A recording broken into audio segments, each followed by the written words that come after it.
ដំណើរដើមតូងហ្នឹងគឺអញ្ចេះបងស្ត្រីបួធំហ្នឹងគឺខ្ញុំបូជានៅខាងខាងលិចផ្សារឡាប់លេងតែខ្ញុំមិនដឹងថាស្រុកភូមិនៅនេះទេមិនដឹងថាជិះទៅខាងផ្សារឡាប់លេងហ្នឹងតែម្ដងខាងលិចហ្នឹងបាទខាងលិចហ្នឹងដល់ពេលហើយហ្នឹងរោងហ្នឹងរោងគឺរោងទី10ហើយដែលខ្ញុំត្រូវបូជាហ្នឹងរោងទី10ហើយអត់បានចូលផ្ទះទេតែទៅហ្នឹងគឺរោងទី10តែយើងបូជាទៅដល់កន្លែងផ្ទះសពហ្នឹងផ្ទះក៏គាត់ហ្នឹងក៏មិនកន្លែងទៅជាទលាយអីណាដែររមោមអាចធ្វើមេនបានប៉ុន្តែគាត់ណាខុសបន្តិចគាត់ថាអ្នកចិត្តខាងគាត់ហ្នឹងអត់សូវត្រូវគ្នាអញ្ចឹងណាហើយដល់ពេលយើងធ្វើមេនទៅតម្លើងមេនទៅប៉ះចូលទៅដីគាត់បន្តិចទៅវាមានបញ្ហាបាទវាមានបញ្ហាជើងមានយើងពេលយើងធ្វើទៅ6ម៉ែត្រ4ជ្រុងវាធម្មតាយើងវាអៀតសុំអត់បានសុំដីគាត់ទេប៉ុន្តែគាត់ថាគាត់មានដំណោះមួយគ្នាហើយហ្នឹងដល់ពេលយើងធ្វើទៅប៉ះចូលញ៉ៃទៅប្រហែលជា1ម៉ែត្រហ្នឹងដល់ពេលហើយម្ចាស់បុណ្យហ្នឹងក៏សុំទៅតែខាងភាគីខាងនោះគេអត់ព្រមទេដោយសារមានចំនួនអញ្ចឹងវាធ្ងន់ធ្ងរដែរអញ្ចឹងគេអត់ព្រមអញ្ចឹងគេឲ្យដកមួយកង់ចេញធ្វើតែមួយកង់ឯងធ្វើមួយកង់លើឯងធ្វើមួយកង់លើហើយខ្ញុំអត់ព្រមទេបើសិនជាធ្វើមួយកង់លើបើសិនជាខ្យល់មកអាហ្នឹងវាអាចបាក់មែនកាន់តែធ្ងន់ទៀតអញ្ចឹងខ្ញុំសុំទីតាំងគាត់ហ្នឹងគឺដាក់នៅវត្តដូរទីតាំងបាទដាក់នៅវត្តដូរទីតាំងយើងតម្លើងហើយហ្នឹងបងតម្លើងហើយមួយកង់ហ្នឹងអញ្ចឹងយើងសុំដូរទីតាំងពេលយើងសុំដូរទីតាំងទៅធ្វើនៅវត្តហ្នឹងមកសុំបញ្ចេញឈ្មោះវត្តទេប្រហែលខ្លាចប៉ះពាល់ធ្វើនៅវត្តហ្នឹងលោកគាត់ឲ្យដាក់នៅកន្លែងមុខវិហារដែរយើងដាក់នៅខាងក្រោយហ្នឹងគឺមានមច្ឆាវត្តមួយហើយនឹងដើមពោមួយដើមហើយនឹងខ្ទមអ្នកតានៅគៀនហ្នឹងទៀតអញ្ចឹងយើងធ្វើធម្មតាចិត្តធម្មតាយើងមិនតែបឋមអីបងគេកល់ទុក3យប់ហ្នឹងហើយយើងធ្វើធម្មតាទៅដល់ពេលធ្វើហើយរយៈពេលម៉ោងខ្ទង់11ថ្ងៃត្រង់យើងតម្លើងហើយយើងក៏ទៅមួយទឹកសម្អាតខ្លួនអញ្ចឹងទៅរហូតដល់ម៉ោងខ្ទង់ខ្ញុំអត់ចាំដែរពេលហ្នឹងខ្ញុំដឹងថាអាសៀលបែរខ្ទង់ម៉ោង3ម៉ោង4នេះហ្នឹងពិបាកប៉ុណ្ណឹងអាសៀលដល់អាចារ្យគាត់ប្រកាសមីក្រូមក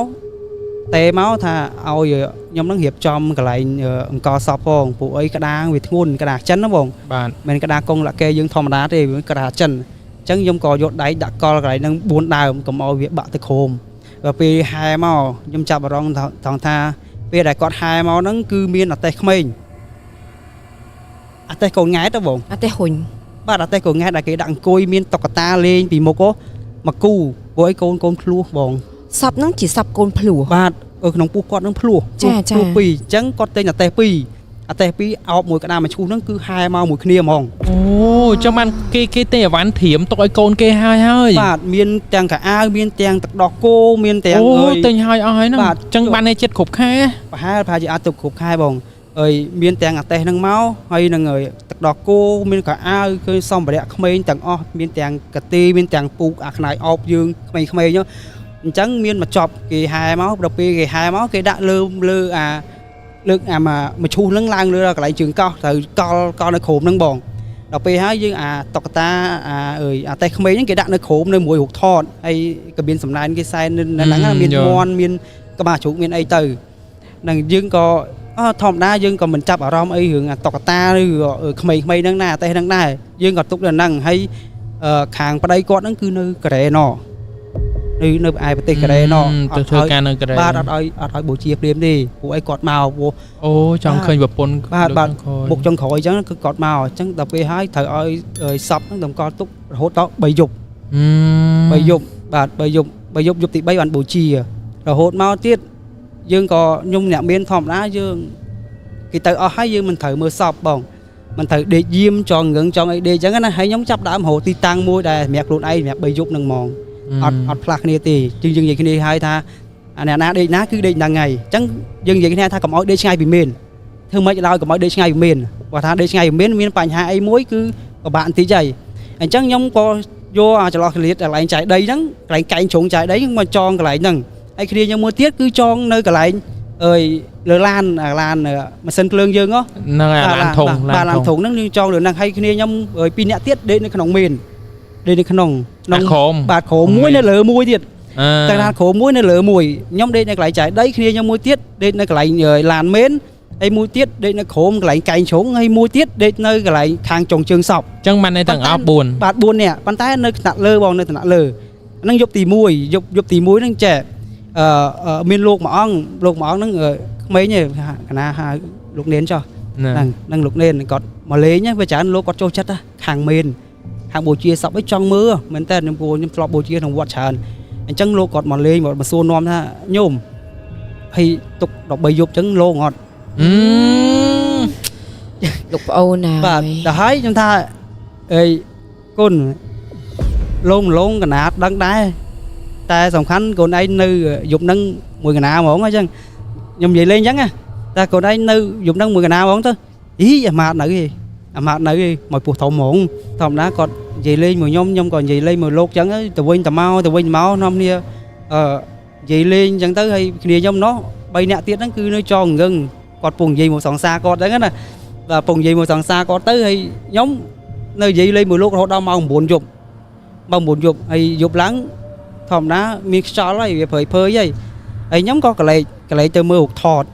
គាត់ខ្ញុំអង្គុយគិតម្នាក់ឯងហ្មងអង្គុយគិតម្នាក់ឯងថាសំណោះជំនួសគាត់ហ៎បងខ្ញុំមានកូនគឺខ្ញុំដឹងមែនតើខ្ញុំដឹងមកថាឧទាហរណ៍ណាបើសិនជារឿងនឹងធ្លាក់មកលើខ្ញុំតែខ្ញុំមានអារម្មណ៍មិនបាទខ្ញុំមានអារម្មណ៍មិនហើយពេលនោះខ្ញុំចាប់ទឹកភ្នែកទៅរៀនលោកហ្មងអាណិតគាត់មែនតើហើយគេថាសុកទៅមានអារម្មណ៍ថាចង់យំហ្មងទឹកភ្នែកយើងចង់យំអញ្ចឹងណាចង់យំឲ្យលោកគាត់តែនិយាយលេងមួយយើងអញ្ចឹងទៅខ្ញុំអត់ចាប់អារម្មណ៍លោកទេហើយមកស្ទុះក្រោយលោកក៏ទៅ3អង្គលោកក៏ទៅនៅមកមួយអង្គទៀតលោកយើងសាមណេរយើងយុច្រើនហើយថាជាសាមណេរមួយអង្គទៀតអង្គចិត្តក៏កេះអើយស្មាខ្ញុំនេះញោមខ្ញុំក៏ភ្ញាក់ព្រឺតញាក់កូនលេងកេះនេះអញ្ចឹងញាក់ដែរហ្នឹងកូនអាត្មាមើលមកពីលើមែនវិញដូចគេស្ទង់នៅឈោចុងជើងមកឈូមកបញ្ញាក់អញ្ចឹងអាត្មាដូចឃើញស្ទង់អីនៅចុងជើងឈូអត់ទេកូនឯងស្វាងភ្នែកអីព្រោះកណាត់វាំងនូនអើយមែនហ្នឹងពូពណ៌សកែឡូវារបូតណាបាទរបូតរួចឡើងស្រាប់តាមកទទូក្រោយអាតុកតាដែលដាក់តាំងពីមុខមែន2ហ្នឹងគឺវាចេះតុកតាចង់និយាយថាអាតេះក្មេងវាមានតុកតាពីមុខចេះបើក្មេងលេងហ្មងមានបតោកតែយើងមើលពីចង្ងាយទៅគឺវាយល់ចេះអូវាយល់ចឹងអាតាបតោងអាពេលរុញគេនិយាយបាទមានអាកតោអាក្មេងចាប់លេងហ្នឹងបងគឺវាយល់ចេះចឹងហើយខ្ញុំឃើញពុប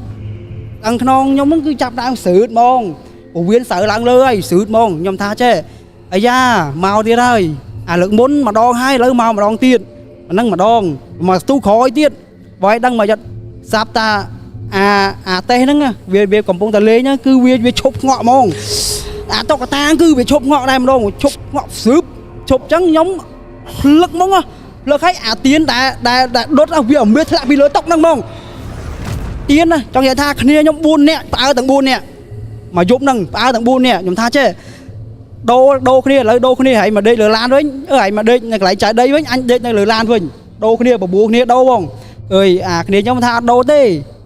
អីបើឲ្យឃើញចឹងហ្នឹងហើយចាប់ដើមអាដេកក្នុងមានវាដឹងទេវាចុះយើងមានឲ្យឆោឡោណាបងតែឆោឡោគឺផ្អើលហើយឆ្កែវត្តធម្មតាបើឲ្យដឹងហើយស្រាប់ហើយគឺក្នុងវត្តគឺមានសត្វច្រើនមានទាំងឆ្មាមានទាំងឆ្កែហេតុតែផ្អើលឆោឡោគឺវាព្រោះហើយអញ្ចឹងយើងចិត្តស្ងាត់ហើយយើងចងំចិត្តចងំណា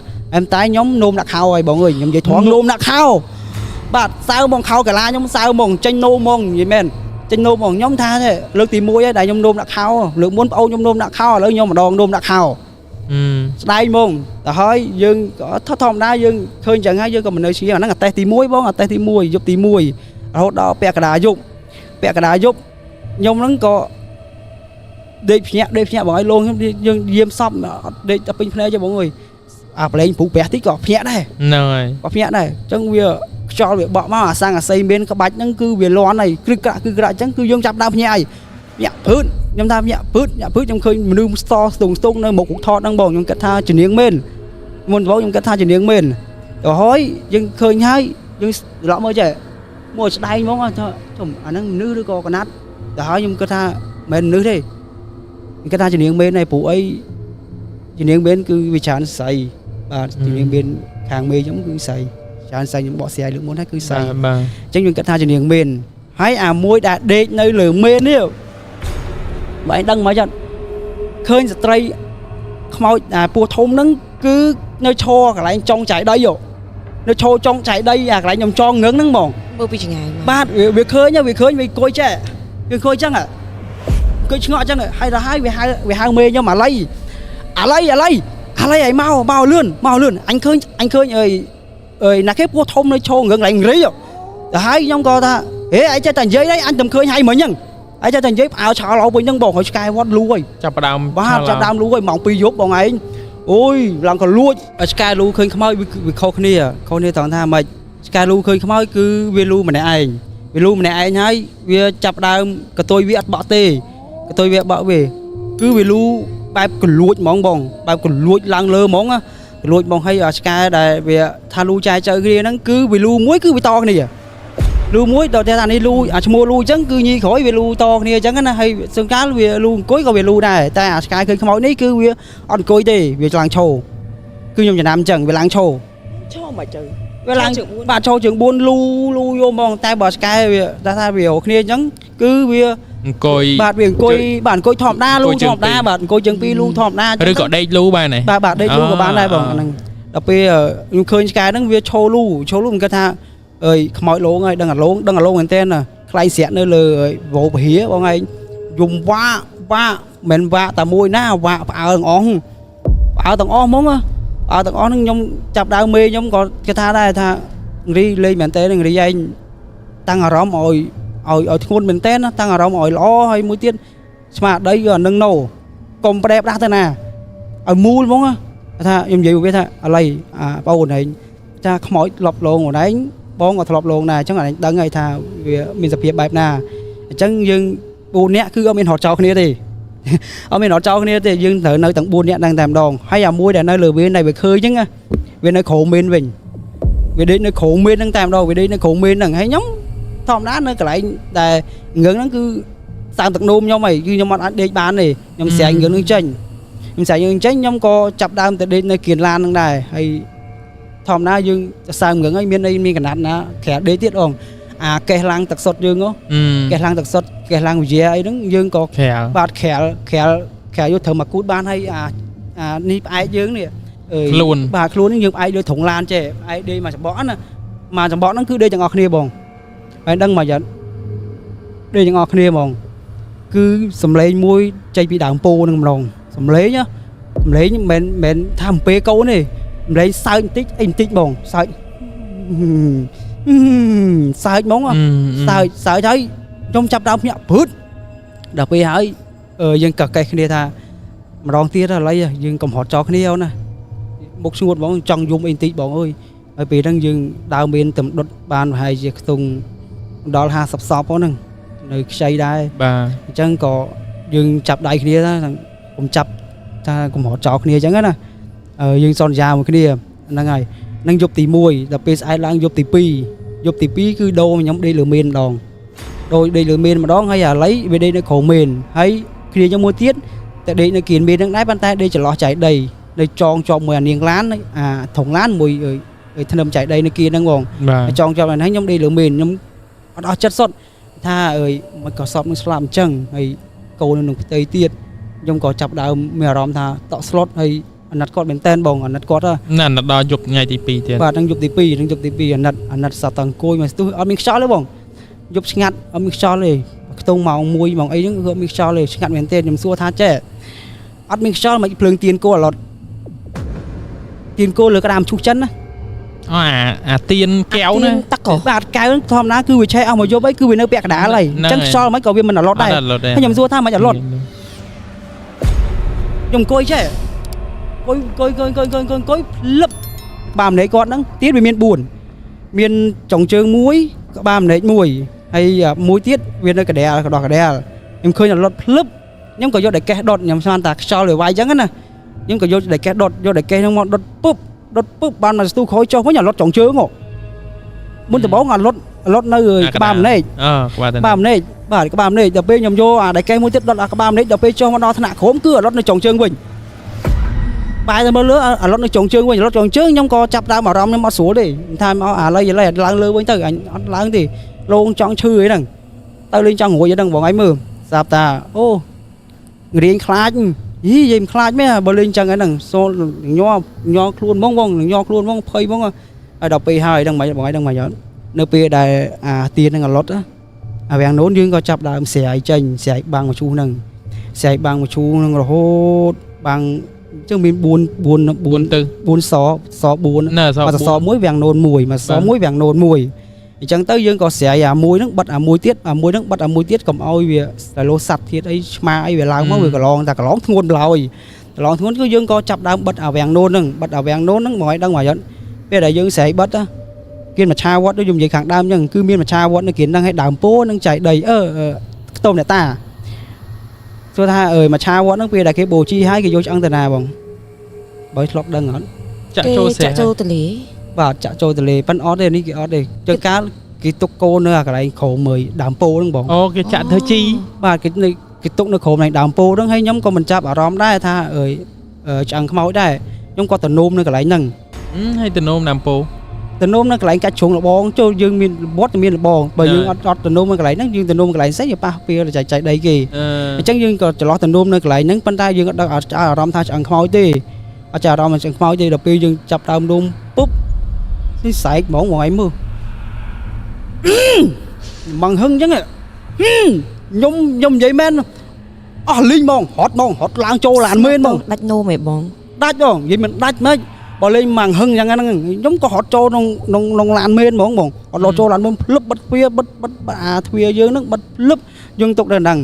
ហើយប្អូនខ្ញុំអាដែនវាធម្មតាវាក្មេងវាដេកយូរហើយរោងទី10ដែរវាដេកយូរវានៅក្រោមអាកន្លែងមេនហ្នឹងវាដេកយ៉ាងហ្នឹងវាចេះឆ្ងល់ថាសលេងកូនងាត់យំមកពីណាសលេងកូនងាត់បងកូនងាត់យំប៉ុន្តែមិនមែនយំ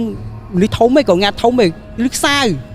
អត់ដូចតំកើ បាទលឺសើហ្នឹងហើយអាដែនថាចេះនេះតិចខ្មោចដឹងខ្លួនតិចឆ្លងទលេទៅ យើងគិតផ្លូវល្អដែរ បាទតិចខ្មោចដឹងខ្លួនឆ្លងទលេទៅយើងក៏ហៅដើមបុនគេតែហៅលោកអាចារ្យខ្ញុំលឺលេងកូនងាត់នៅក្នុងមជ្ឈូហើយក៏ថាអត់ទេសពនឹងចាក់ថ្នាំហ្នឹង ចាក់ដោយសារសព យើងទុក3យប់បងអញ្ចឹងចាក់ថ្នាំបាទ ថាពេលគេចាក់ថ្នាំគេកាត់តសៃដៃសៃជើងទៅ អាហ្នឹងខ្ញុំអត់ដឹងដែរបង អត់ដឹង អត់ដឹងដែរព្រោះអីគេខាងពេទ្យនោះយើងខាងអញ្ចឹងយើងអត់ដឹងទេតែលោកអាចារ្យគាត់ថាសពនឹងចាក់ថ្នាំឲ្យអូនលេងកូនងាត់ហ្នឹងគឺលងអណែងហើយច្បាស់អញ្ចឹងលេងកូនងាត់ហ្នឹងគឺលងអណែងហើយយប់មិញអាងអាតេសនឹងវាអាកើតុកតាក៏លងខ្ញុំហើយដល់ពេលទៅជិះនោមក៏កាហែមដាក់ខ្ញុំឲ្យឯងគិតទៅលើគិតមិនលើបូជាមកបូជាល្ងាចហ្នឹងឬក៏បូជាយប់ហ្នឹងហើយមកឬក៏បូជាស្អែកឲ្យស្អែកថ្ងៃសិលទៀតស្អែកចាំថ្ងៃសិលគេតំណថ្ងៃសិលដែរបងថ្ងៃសិលគេតំណដែរថ្ងៃសិលថ្ងៃសៅរ៍ថ្ងៃគៀបាទអញ្ចឹងយើងក៏ធម្មតាឲ្យគេថាទុកឲ្យកើតអូនប្តីមកពីកូរ៉េយប់ហ្នឹងផងតែយប់មកដល់ម៉ោង 3:07 លឺបានគាត់មកដល់តែសពអញ្ចឹងណាហើយយើងក៏ធម្មតាទុកតាមបណ្ណាហើយញ័រអស់ហើយបងអើយ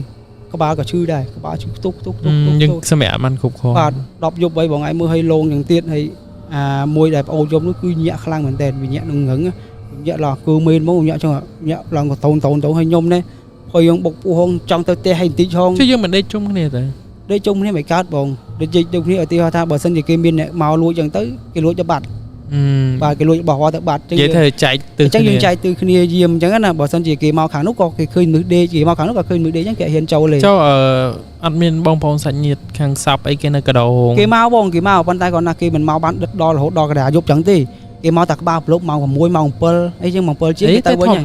តែប្រហែលជាតាមតំបន់ដែរតាមតំបន់ព្រោះអីយើងនៅពេញគឺយើងកដោមកយប់ទប់ភ្លឺហើយមកឈូសអត់តន់យកឡើងទៅលើមេននេះរហូតដល់ថ្ងៃបូជាមិនយើងយកឡើងតែនៅនោះគេដាក់តកននៅលើមេនហ្មងគេបេច្រើនខាងកំពង់ស្ពឺគេដំកននៅលើមេនហើយគេបូជាលើទៀតបងគេអត់បូជាលើគេអត់បូជាក្រោមទេគេបូជាលើខាងកំពង់ស្ពឺអញ្ចឹងបងប្អូនអ្នកមាននៅខាងកំពង់ស្ពឺគឺគាត់ដឹងហើយ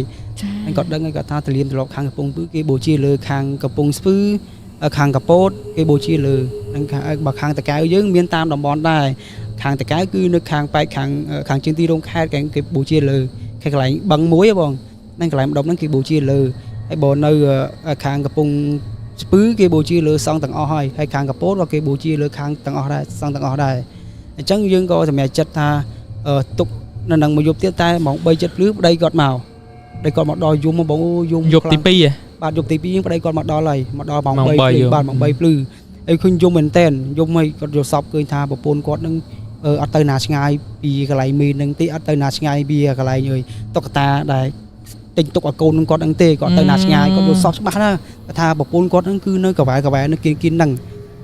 គាត់អត់អស់អាឡ័យគាត់ថានៅកវ៉ែនៅគៀនហ្នឹងតែម្ដងនៅកវ៉ែអញ្ចឹងមិនថាមិនក៏តុក្កតាហ្នឹងវាចេះលេងចេះឲ្យដល់ពេលខ្ញុំច្រឡឹងមើលយូរមែនតើគឺស្គប់ឲ្យអាទៀនហ្នឹងវាធ្លាក់អាកន្លែងនេះយោអាកន្លែងអើយចុងជើងអត់ទេមិនកន្លែងចុងជើងអាកន្លែងគេដាក់សែនរូបថតសែនហ្នឹងសែនហ្នឹងវាអត់មានធ្លាក់នៅហ្នឹងហ្មងបាទវាអត់មានធ្លាក់នៅហ្នឹងអញ្ចឹងបានខ្ញុំចេះឆ្ងល់ទៅអូអញ្ចឹងតើបានចេះលងខ្លាំងមែនតើអញ្ចឹងតើហើយយើងក៏ធម្មតាយើងដេកទៅហើយប្តីគាត់យំខ្លាំងបងអូយំមែនតើយំបោកខ្លួនបាទយំថាដាច់ចិត្តទៅចោលគាត់ដាច់ចិត្តទៅចោលគាត់ខំធ្វើការខំត្រៀមលុយត្រៀមអីដើម្បីសម្រាលប្រពន្ធសម្រាលមកអញ្ចឹងណាគាត់ចុះកូនដបងបងអើយហើយកូនដបងព្រោះទៀតដូចថាចេះជំងឺហ្នឹងគឺអត់យកប្តីបានទេហើយក៏អត់យកកូនបានដែរបងអីធ្លាប់លឺអត់ធ្លាប់លឺហើយជាជំងឺបេះដូងបាទហ្នឹងហើយអូបេះដូងនេះត្រូវហើយបាទលឺថាខ្សោយបេះដូងអីបាទគេមកហែហើយខ្ញុំចេះឆ្ងល់ថាអូមិនក៏ហើយសពនឹងស្លាប់ទាំងពោះធំអញ្ចឹងហើយមានបញ្ហាអីមែនគាត់ថាគាត់នឹងមានជំងឺបេះដូងហ្នឹងបងជំងឺបេះដូងហ្នឹងគឺយកប្តីក៏អត់បានចាហើយយកកូនទៀតក៏អត់បានដែរសំបីសង្សារក៏គេអត់ឲ្យយកដែរព្រោះអីខ្លាចទៅពេលដែលខូចចិត្តទៅគឺបេះដូងហ្នឹងគៀងហ្មងបាទអញ្ចឹងបាទហើយជាអាចជំងឺហ្នឹងធ្លាប់មានអ្នកខលចូលរួមកម្មវិធីខ្មោចមានពិតដែលគេនិយាយពីរឿងជំងឺបេះដូងហ្នឹងអាចឲ្យយកគ្រួសារឬក៏យកសង្សារបានទេហើយកូនហ្នឹងគឺសុខចិត្តសម្រាប់ខ្លួនហ្មងពួកអីអត់ដឹងថាហួរដើម្បីអីទៀតណាមានបងមានស្លាប់ច្រើនបងខ្ញុំបូជាជួបតែញឹកទេអញ្ចឹងនឹងប៉ុន្តែគាត់ថាអត់ដល់តម្កល់អញ្ចឹងទេទៅដូចដំបងឯងកល3យប់អញ្ចឹងដល់ពេលហេតុការណ៍ហ្នឹងហើយស្អែកឡើងដល់ពេលព្រឹកហើយយើងធ្វើពិធីអីតាមទំនៀមទម្លាប់យើងពិធីគឺប្តីសពហ្នឹងគឺគាត់មកកំដរមួយថ្ងៃហ្នឹងពេញហ្មងគាត់អត់ទៅណាគេគាត់នៅយំទៅបោកចង់ស្លាប់ហ៎បងយំសូម្បីតែខ្ញុំអារម្មណ៍ខ្ញុំអ្នកមានកូនហ្នឹងមានអារម្មណ៍ថាសំណោះបាទសំណោះឲ្យហូតទឹកភ្នែកចង់ហូតទឹកភ្នែកតាមគាត់សំណោះមែនតើហ្មងបាទហើយយំឲ្យខាងម្ដាយគាត់ហ្នឹងចេះគាត់ស្លាប់ 3-4 ដងមួយថ្ងៃមើលគាត់ស្លាប់ 3-4 ដងអូមានណាគេទទួលយកបានទេកូនក្នុងផ្ទៃទៀតហ្នឹងគាត់ពេលដែលគាត់យំហ្នឹងដឹងមកយត់បងយំហ្នឹងគាត់អោបអាតុក្កតាអាតេះហ្នឹងបងអាតុក្កតាអាតេះគាត់ហ្នឹងគាត់យំបាទគាត់យំអោបថាអាតេះនេះប៉ាទិញទុកឲ្យកូនពេលកូនធំឡើងហើយអាតេះមួយទៀតប៉ាទិញទុកឲ្យកូនធំឡើងខ្ញុំនិយាយមែនសងយំតាមគាត់ទេបងសងយំតាមគាត់ព្រោះអីមើលទៅទស្សនវិជ្ជាបែបហ្នឹងគឺវាពិបាកមែនតើអារម្មណ៍ខ្ញុំគឺជាឪពុកវាពិបាកបងអើយមែននិយាយមែនសំណោះសោកស្ដាយបាក់ទទួលយកអារម្មណ៍ហ្នឹងណាសម័យអត់ចាញ់ទេបេះដូងមួយដែលលក្ខណៈថាខ្ទេចហ្នឹងហើយជាយើងក៏ហើយអាខ្នាយអោគាត់ហ្នឹងបងអាខ្នាយអោគាត់ហ្នឹងគឺគាត់អាខ្នាយអោកូនក្មេងអាទូចហ្នឹងបាទគឺគាត់យកមកដាក់កាយដៃគាត់ចេះអូយខ្លោចចិត្តហ្មងពិបាកខ្ញុំនិយាយមែនទស្សនវិជ្ជាបែបហ្នឹងគឺយំមែនតើបងទឹកភ្នែកហូរអត់ដឹងខ្លួនទេបងហើយខ្ញុំសម័យឃើញកូនខ្ញុំនៅទេហ่ะបើសិនជាធ្លាក់មកលើខ្ញុំវិញខ្ញុំតើឲ្យខ្ញុំទៅមិនចេះបងវាដូចគ្មានអីប្រៀបបានអារម្មណ៍ឈឺចាប់មួយហ្នឹងពួកហើយពិបាកមែនណាអាកាហើយដែលគាត់ត្រូវទិញទុកចាក់កូនងាត់ត្រូវមានអាកាបងគេធៀមសម្រាប់បាទមានអាកាមានដោះគោមានអាកាគាត់តដាងអាវកូនគាត់បងគាត់តដាងអាវកូនគាត់ចេះហើយខ្ញុំពិបាកមែនតើបងគាត់ជុំនឹងបោកខ្លួនគាត់ថាកូនប្រពន្ធបាត់អស់លីងឃ្លាតពីគាត់អស់លីងនៅសល់តែម្ដាយតែគាត់អីទៀតបើគាត់ខំធ្វើការនៅប្រទេសខាងកូរ៉េនោះខំសន្សំឲ្យប្រពន្ធសម្រាប់ខំសន្សំទុកថ្ងៃអនាគតកូនអញ្ចឹងណាបងហើយដល់ពេលឲ្យមកបែកបាក់គ្នាត្រឹមហ្នឹងគឺមានអារម្មណ៍ថាទទួលយកបានចាប់ខ្លាំងមែនតើគាត់តដាងអាវកូនង៉ែតហ្នឹងបងតដាងហើយតដាងហើយអាកំប៉ុងដោះគោហ្នឹងគាត់ចាក់ទឹកអាកំប៉ុងដោះគោហ្នឹងគាត់ចាក់ទឹកអាក្នុងកំប៉ុងហ្នឹងគឺដាក់នៅមុខថតហ្នឹងទៀតចាក់ឆុងចៅឆុងឲ្យកូនបាទគាត់ចាក់អាហ្នឹងឆុងឲ្យគាត់ធ្វើចឹងឲ្យនេះកូនបើកូនបើហើយគាត់មានហើយពិបាកខ្ញុំឃើញពិបាកមែនខ្ញុំសុំឲ្យតាអាគ្នាខ្ញុំណែត្រូវខ្មោចលោគឺផ្សាយចិត្តអាដែនប្អូនខ្ញុំវាថាបងខ្ញុំទៅបារម្ភមកបានទេខ្ញុំសុំទៅដេកមុនទៅអារម្មណ៍បានហើយខ្ញុំនឹងអង្គុយមើលគាត់នឹងអង្គុយមើលគាត់យើងគេអាណិតគ្រប់គ្នាអញ្ចឹងបាទអាណិតខ្ញុំគិតថាគេយំសឹងគ្រប់គ្នាមកហែមកសុំឲ្យតាសិស្សសាលាជួយហែសុំឲ្យសិស្សសាលាជួយហែក៏យំដែរ ធំអត់បាន បាទតបានហើយអ្នកកាន់រូបថតដែរអ្នកកាន់ក្មេងអ្នកកាន់អើយនេះអ្នកកាន់អើយតែក្មេងបាទក៏គេយំដែរគេសំណោះមែនតើបងបាទគេចងមួយអាខ្សែអើយគេហៅថា ស៊ីម៉ា ស្បូវឃ្លាំងហែសពបាទគេចងអាស្បូវឃ្លាំងជាមួយនឹងអើយអាតេះហ្នឹងចងអាស្បូវឃ្លាំងជាមួយនឹងអាតេះហ្នឹងហើយមួយទៀតកងមកខាងទៀតហើយចងសោកជាមួយនឹងអាកថកកៅអៅហ្នឹងគឺបតោជាមួយនឹងក្តារមកឈូសមកតែម្ដងខ្ញុំគ្រាន់តែឃើញអាតេះហ្នឹងព្រាខ្ញុំអារម្មណ៍ខ្ញុំក្តុកក្តួលមែនទែនខ្ញុំថាអូបាត់បង់ម្ដងនេះគឺលេខវិលត្រឡប់មកវិញហើយសំខាន់យើងអ្នកដតីហ្នឹងណាយើងគ្រាន់ស្ដាប់ប៉ុណ្្នឹងឯណាចុះអ្នកឃើញផ្ទាល់ចុះតំណមខ្ញុំសុំទោសបាទសុំទោសដល់ខាងដើមបនគ្រូសាសពបងដែរខ្ញុំលើករឿងនេះបាទអាចជាប៉ះពាល់អារម្មណ៍គាត់ទៀតហើយព្រោះទៅបើសិនជាឃើញវីដេអូសូមអធិស្ឋានបងនេះដោយសារជារឿងពិតហើយក៏សូមចូលរួមសោកស្ដាយដល់គ្រួសាររបស់បងស្រីដែលគាត់បានទទួលមរណភាពនិយាយទៅគឺគាត់វាគួរឲ្យសំណោះហើយវាជារឿងដែលឈឺចាប់ហ្មងណាសម្រាប់អ្នកដែលធៀមនឹងសម្រាលហើយទទួលសមាជិកថ្មីភ្លោះត្រូវគ្រួសាររីករាយបាទហើយខ្ញុំឮម៉ែគាត់និយាយគាត់ថាមួយថ្ងៃគាត់ងាតែពោះគាត់ទីស្រឡាញ់កូនដបងហើយខោអាវដែលគាត់បត់ទុកហើយគាត់លើកម្ដងទៀតបត់ម្ដងទៀតអូយគាត់និយាយរៀបរាប់នៅហ្នឹងថាអូនប្រពន្ធហែងអាខោអាវដែលយកអាបត់ហើយពីក្នុងកត្រកហ្នឹងហើយយកមកបត់ម្ដងទៀតហើយយកមកអោបដាក់មួយពោះហ្នឹងគឺស្រឡាញ់កូនមែនទែនអូយបាទហើយកូនហ្នឹងស្រីមួយប្រុសមួយទៀតបងខ្ញុំយកអារម្មណ៍ហ្នឹងព្រោះដោយសារតែខ្ញុំធ្លាប់មានកូនដែរកូនដំបូងហើយមួយទៀតមនុស្សគាត់មានជំងឺប្រចាំកាយគេហាមអត់ឲ្យមានគ្រួសារតែគាត់តស៊ូមានគ្រួសារហើយមានទង្ងន់ទៀតអញ្ចឹងគាត់អាចគិតថាគាត់ឆ្លងកាត់ហើយគាត់ចិត្តអាចជួបមុខកូនបានទៀតបាទតែវាអត់មានវាអត់សមណាស់ដែលត្រូវមានរឿងសោកស្ដាយទៅថ្នាក់ហ្នឹងអញ្ចឹងតែលើយើងគិតជាផ្លូវល្អវិញហេតុអីយើងនិយាយអាចនឹងបងប្រុសឃើញគាត់អាចនឹងនឹកឃើញភាពជឿចាប់របស់គាត់ប៉ុន្តែបើយើងមើលផ្លូវល្អវិញវាជាសារដាស់តឿនមួយដ៏ល្អសម្រាប់បងប្អូនដែលមិនអាចមានគ្រួសារបានមិនអាច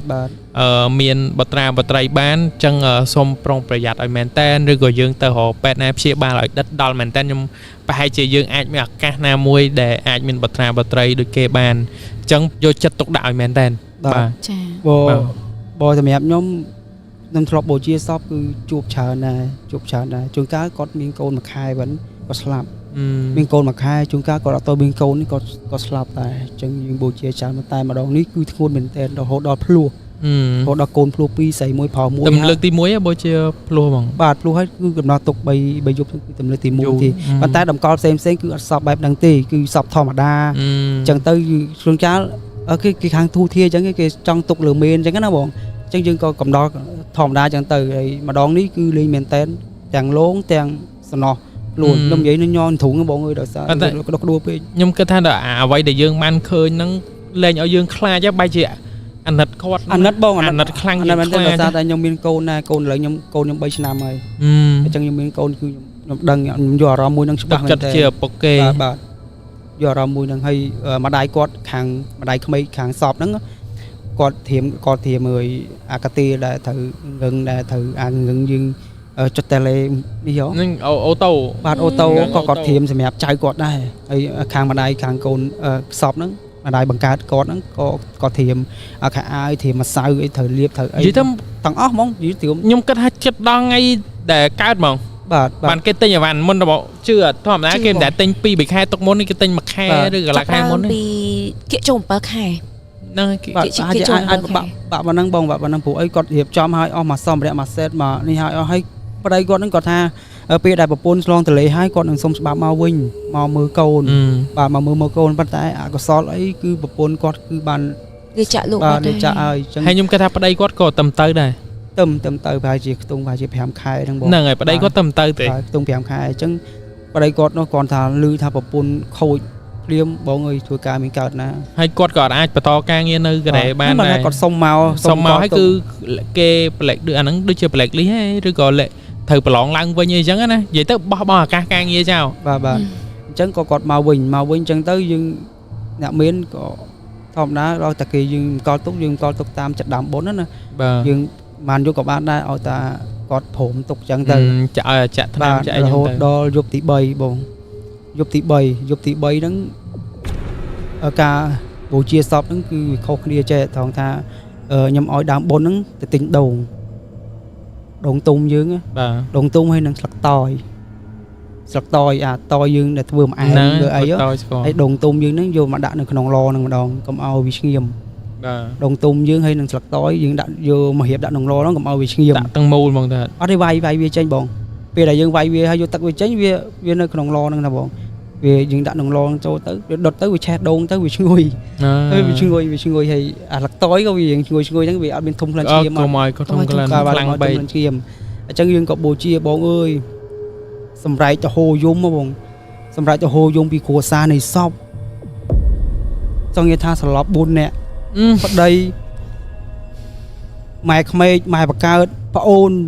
ចង់និយាយថា4នាក់ហ្នឹងគឺសន្លប់ហ្មងបោកខ្លួនហ្មងចុះពេលដែលយើងបូជាពេលដែលថ្មីពេលដែលកូនកណ្ដុលវាហត់ចូលថ្មីវាយំអាហ្នឹងរុនធត់ហ្នឹងហើយគាត់ថាយំពុកស្អែកអូនអើយមកវិញមកអូនមកវិញមកខ្ញុំគាត់ថាលឺអញ្ចឹងខ្ញុំនិយាយមិនខ្ញុំញ័រខ្លួនហ្មងញ័រខ្លួនហើយបូជាកើតទេបងអើយពេលដែលយើងបូជាហើយបូជាខ្ទង់ប្រហែលជាចិត្តអស់បងបើឲ្យដឹងមកយត់កូននៅក្នុងផ្ទៃហ្នឹងគឺខ្ញុំឃើញស្រស់ហ្មងចុះឆេះអស់បងឃើញកូនង៉ែតយូរទៅថាខ្ញុំក្តុកក្តួលមែនតើហ្មងឃើញកូនដូចថាអោបគ្នាបងឯងមើលកូនហ្នឹងបាទវានៅក្នុងផ្ទៃហ្នឹងហ្មងវានៅក្នុងផ្ទៃហ្នឹងហើយពេលជើយើងមានឡចេះបិទតាំងចេះហើយយើងមិនមើលដល់ពេលវាឆេះអស់បងឯងហ្នឹងមកយត់ឆេះអស់សាច់ពោះហ្នឹងទៅគឺវានៅកូនចងាងហ្នឹងហ្មងអួយបងអើយបបាក់មែនតើបងក៏ឃើញទិដ្ឋភាពហ្នឹងចង់អួរតាមកូនដែរខ្ញុំធ្លាប់មានកូនគឺខ្ញុំឃើញកូនអាចងាងហើយវាអោបគ្នាបងវាអោបគ្នាហើយឆេះដៃឆេះជើងឲ្យចងាងខ្ញុំនឹកឃើញកូនខ្ញុំហ្មងបងឃើញកូនខ្ញុំបើសិនជាមានបញ្ហាអីវាអញ្ចឹងគឺវាបាបងខ្ញុំអារម្មណ៍ថាដាក់ភ្លុកដាក់បូជាធ្លាប់បូជាគេផ្សេងហើយបើបូជាគាត់ឃើញស្រស់អញ្ចឹងមានអារម្មណ៍ថាវាពិបាកទទួលយកតោះថាយើងមានកូនណាបងមានកូនឲ្យឃើញអញ្ចឹងវាទទួលយកបានបាទទទួលយកបានទេសូម្បីតែឪពុកគាត់ដែលគាត់មកអើតមើលគាត់តែអើតមើលពឹបកាំងបេះដូងហ្មងស្លាប់ទឹងហ្នឹងហ្មងអញថាបងខ្ញុំសុំទោសបងខ្ញុំអត់មានចេតនាថាទៅស្កើស្គៀលអីទេតែខ្ញុំកាយឲ្យងើកពេលដែលកាយឲ្យងើកហ្នឹងគឺវាធ្លាក់កូនហ្នឹងហ្មងវាធ្លាក់អាកូនមួយដាច់ពីគ្នាហ្នឹងធ្លាក់មកទុតនៅក្រោមហ្នឹងហ្មងបងឯងមើលហ្នឹងមកយត់ម្ដាយគាត់សុំខ្ញុំមកអូនឯងគុំធ្វើអីស្ព្រេបដែរអត់ទេអ៊ំខ្ញុំអត់ទេបងអ៊ំឲ្យចិត្តកេះមកនៅមកខាងឆេះតាមសម្រួលហ្មងហើយខ្ញុំយកអាឈើតម្រៃយើងហ្នឹងបងយកអាឈើតម្រៃយើងហ្នឹងយកទៅចើគៀបយកឡើងដាក់លើពោះគាត់វិញឲ្យវាឆេះតាមសម្រួលបងគៀបដូចសាច់យើងជ្រុះពីចក្រានលើកដាក់លើដូចយើងចាំវ៉ែបងយើងចាំវល់សាច់អាំងអញ្ចឹងខ្ញុំយកអាឈើអាស័យហ្នឹងយកទៅគៀបចេះទៅគៀបឲ្យចាប់ដាក់លើពោះគាត់វិញអូយកអាណាធំណាបាទចាប់ដាក់លើពោះឲ្យប្អូនខ្ញុំហ្នឹងវាឃើញវាហ៊ានបូជាទេ3 4នាក់គឺវាហ៊ានបូជាទុកឲ្យខ្ញុំថាឯងធ្វើបាបអញមែនអញមានកូនហើយអញឃើញចឹងទៀតមានអារម្មណ៍មកទៅយើងមិនខ្លាចទេប៉ុន្តែយើងអាណិតបាទអាណិតមែនតើវាឈឺចាប់មកឈឺចាប់ខ្លាំងមែនតើបងពេលដែលខ្ញុំកាយឲ្យងើកបើឲ្យដឹងមកយត់ខ្ញុំយកឈើយើងទៅកាយឲ្យងើកចេញពេលដែលទៅកាយឲ្យងើកចេញវាឆេះកូនហ្នឹងដាច់ទងសុកពីគ្នាបងវាធ្លាក់មកមួយពុបនៅលើអាកន្លែងឈើខ្ញុំកាយពុកហើយទៅកូនប្រព័ន្ធកពួនជើងខ្ញុំហ្នឹងបងឯងមើលអូធំហីឃើញខ្ញុំប្រព័ន្ធកពួនជើងខ្ញុំបងប្រព័ន្ធជើងហើយក្បាលប្រព័ន្ធណាណៃដៃអោបទេញមកអោបធុងមកខាងកងាងមកខាងចេះហើយជើងទេដូចកែបចឹងបងគាត់ថាឃើញបាទទទួលយកហើយខាងប្តីគាត់ហ្នឹងគាត់ថាឃើញកូននឹងយំឃើញកូននឹងស្លាប់ហើយម៉ែអត់ហ៊ានមកមើលទេកាលមកមើលដឹងតែកាំងបេះដូងស្លាប់ម្ដងទៀតហើយដឹងតែស្លាប់ហ្មងបើអត់ឃើញហ្មងអត់អីទេតែនេះឃើញមុខកូនតែឃើញក្នុងជាលក្ខណៈថាសពហើយបាក់តួយកខ្ញុំបូជាអើយធម្មតាសពចឹងគឺពិបាកបូជាត្រង់ថាឃើញស្រស់ពេកបងឃើញកូនចឹងគឺខ្ញុំពិបាកបូជាខ្ញុំសុខចិត្តឲ្យឆេះតាមសម្រួលបើកន្លែងណាអត់ឆេះខ្ញុំសុខចិត្តយកឈើហ្នឹងរុញអាងើកចូលឲ្យឆេះកន្លែងចឹងអត់ហ៊ានប៉ះទេពូខ្ញុំខ្លាចមែនតើខ្លាចហើយមានអារម្មណ៍ថាអើយអាណិតក្មេងហ្នឹងហ្មងបើសិនជាគ្នានៅហើយយកទៅឈើទៅប៉ះចឹងតើគ្នាឈឺមិនហើយចុះបើសិនជាស្លាប់ហើយយើងយកទៅប៉ះចឹងទៀតមានអារម្មណ៍ថាពិបាកនិយាយបងខ្ញុំពិបាកនិយាយមែនតើគ្នាអត់បានឃើញពលឺថ្ងៃផងបាទ ហើយពីឲ្យមួយទៀតធ្លាក់នៅហ្នឹងហើយមួយទៀតនៅជាប់អាសាច់ពោះគាត់ឆេះមកខាងជាប់កាវៀននៅហ្នឹងហើយមួយទៀតធ្លាក់មកកន្លែងមាត់ឡងបើសិនជាខ្ញុំអត់មើលអាចនឹងធ្លាក់នៅកក្រោមបើសិនជាខ្ញុំអត់ទៅមើលអាចវាធ្លាក់មកក្រោមប៉ុន្តែខ្ញុំចេះមើលតខ្ញុំបើកអាកម៉ូបឡហ្នឹងមកមើលមកវាកេះអាងើកហ្នឹងចេញមកវាធ្លាក់មកហើយហ្នឹងបងចឹងបានថាបើធ្លាក់មកក្រោមដុតឆេះថាតូយកដុតឡើងវិញបាទដល់ចាប់លោឡើងវិញហើយខ្ញុំចាប់មិនម៉ោង8បានបូជាចង់អស់ម៉ោង8 8យប់បងអត់ទេ8ព្រឹកបងយើងបាទយើងបូជាម៉ោង8យប់ហើយចិត្តម៉ោង8ព្រឹកបានអស់12ម៉ោងបាទខ្ញុំរូមេនហើយអស់ហើយនៅសតឡឯងអត់ហ៊ានទេអត់ហ៊ានចង់និយាយថាវាពិបាកបូជាបង50 60ខ្មោចហើយបើជួបប៉ះខ្មោចនឹងទៀតប៉ះសពនឹងទៀតគឺវាពិបាកបូជាមែនតើអារម្មណ៍មួយអាណិតអារម្មណ៍មួយទៀតវាក្តុកក្តួលអារម្មណ៍មួយទៀតនៅឃើញថាខ្លួនឯងមានកូនអញ្ចឹងបើសិនជាអញ្ចឹងទៅវាពិបាកមែនតើបាទយោអញ្ចឹងយើងក៏ចាប់ដើមពុះមានអីរហូតដល់ម៉ោង8កន្លះយើងក៏អស់ហើយបងអស់ហើយលីងបងចង់ថាអស់អារម្មណ៍បូជាបងសម្បីតាគេហៅបូជាទៀតក៏អត់ទទួលគេដែរបងបាក់ខ្លាំងបាទអស់អារម្មណ៍បងវាតែរហងទី10ហើយយើងមកប៉ះចុងក្រោយហ្នឹងគឺវាធ្ងន់មែនតើបងវាធ្ងន់គឺពិបាកមែនតើយើងអាចនិយាយថាបាក់មិនបាក់ដោយសារខ្លាចទេយើងទទួលយកអារម្មណ៍គេបែកបាក់គ្រួសារនៅភ្នែកពេកបាទវានៅរន្ធត់រឿងដែលកូនវាឆេះឲ្យឃើញតបភ្នែកទេបងហើយចូលយើងធម្មតាយើងមានបបោជាក្តារចិនយើងអត់ដាក់អស់ហ្នឹងខ្ញុំមានដាក់អស់ណាខ្ញុំក៏បាទខ្ញុំអត់ទេខ្ញុំក៏ខ្ញុំមកដាក់ដែរបបោជាឡេតហ្នឹងបងឡេតហ្នឹងក្តារចិនពេលដែលយើងដាក់ក្តារហ្នឹងទៅយើងអត់ប្រើអស់ខ្ញុំប្រើតា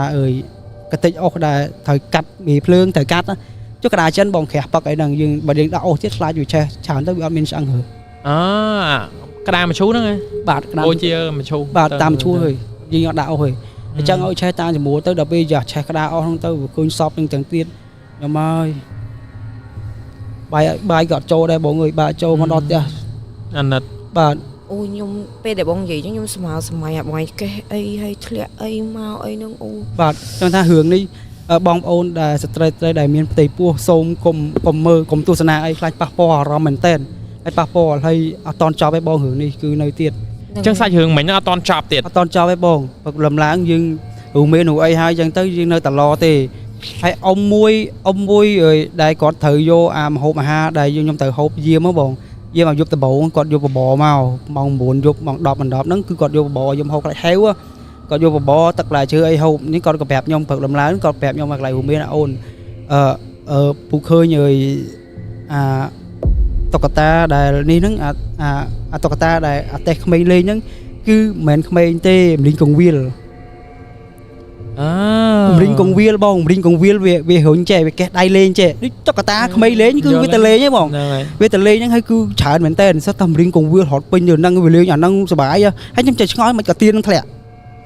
វាមិនអាចចង់និយាយថាវាមិនសុកបាទវារុញលេងរុញអីចឹងណាអញ្ចឹងពូក៏ប្រាប់ថាអូនងាយមិញពូយកបបរអូនឯងហើយប៉ុន្តែពូមកវិញពូក៏លេចឃើញសិតតែម្លីងកងវាលតែក្មេងៗលេងអាតុក្កតាហ្នឹងបាទបាយដឹងមកចាត់ម្លងបាន4ថ្ងៃគឺខ្ញុំមកបូជាសពគាត់ណាបាទ4ថ្ងៃខ្ញុំមកបូជាសពគាត់តែម្ដងគាត់ឈឺស្លាប់បងតាំងពីគាត់ឃើញហ្នឹងមកគឺគាត់ឈឺស្លាប់គាត់ខ្លាចពេកមែនបាទគាត់ខ្លាចគាត់ឃើញថាមិនម្លីងកងវាលហ្នឹងគាត់និយាយប្រាប់ខ្ញុំថាមិនម្លីងកងវាលនៅក្បាលពេញទេម្លីងកងវាលខ្លះអត់មានក្បាលអូយ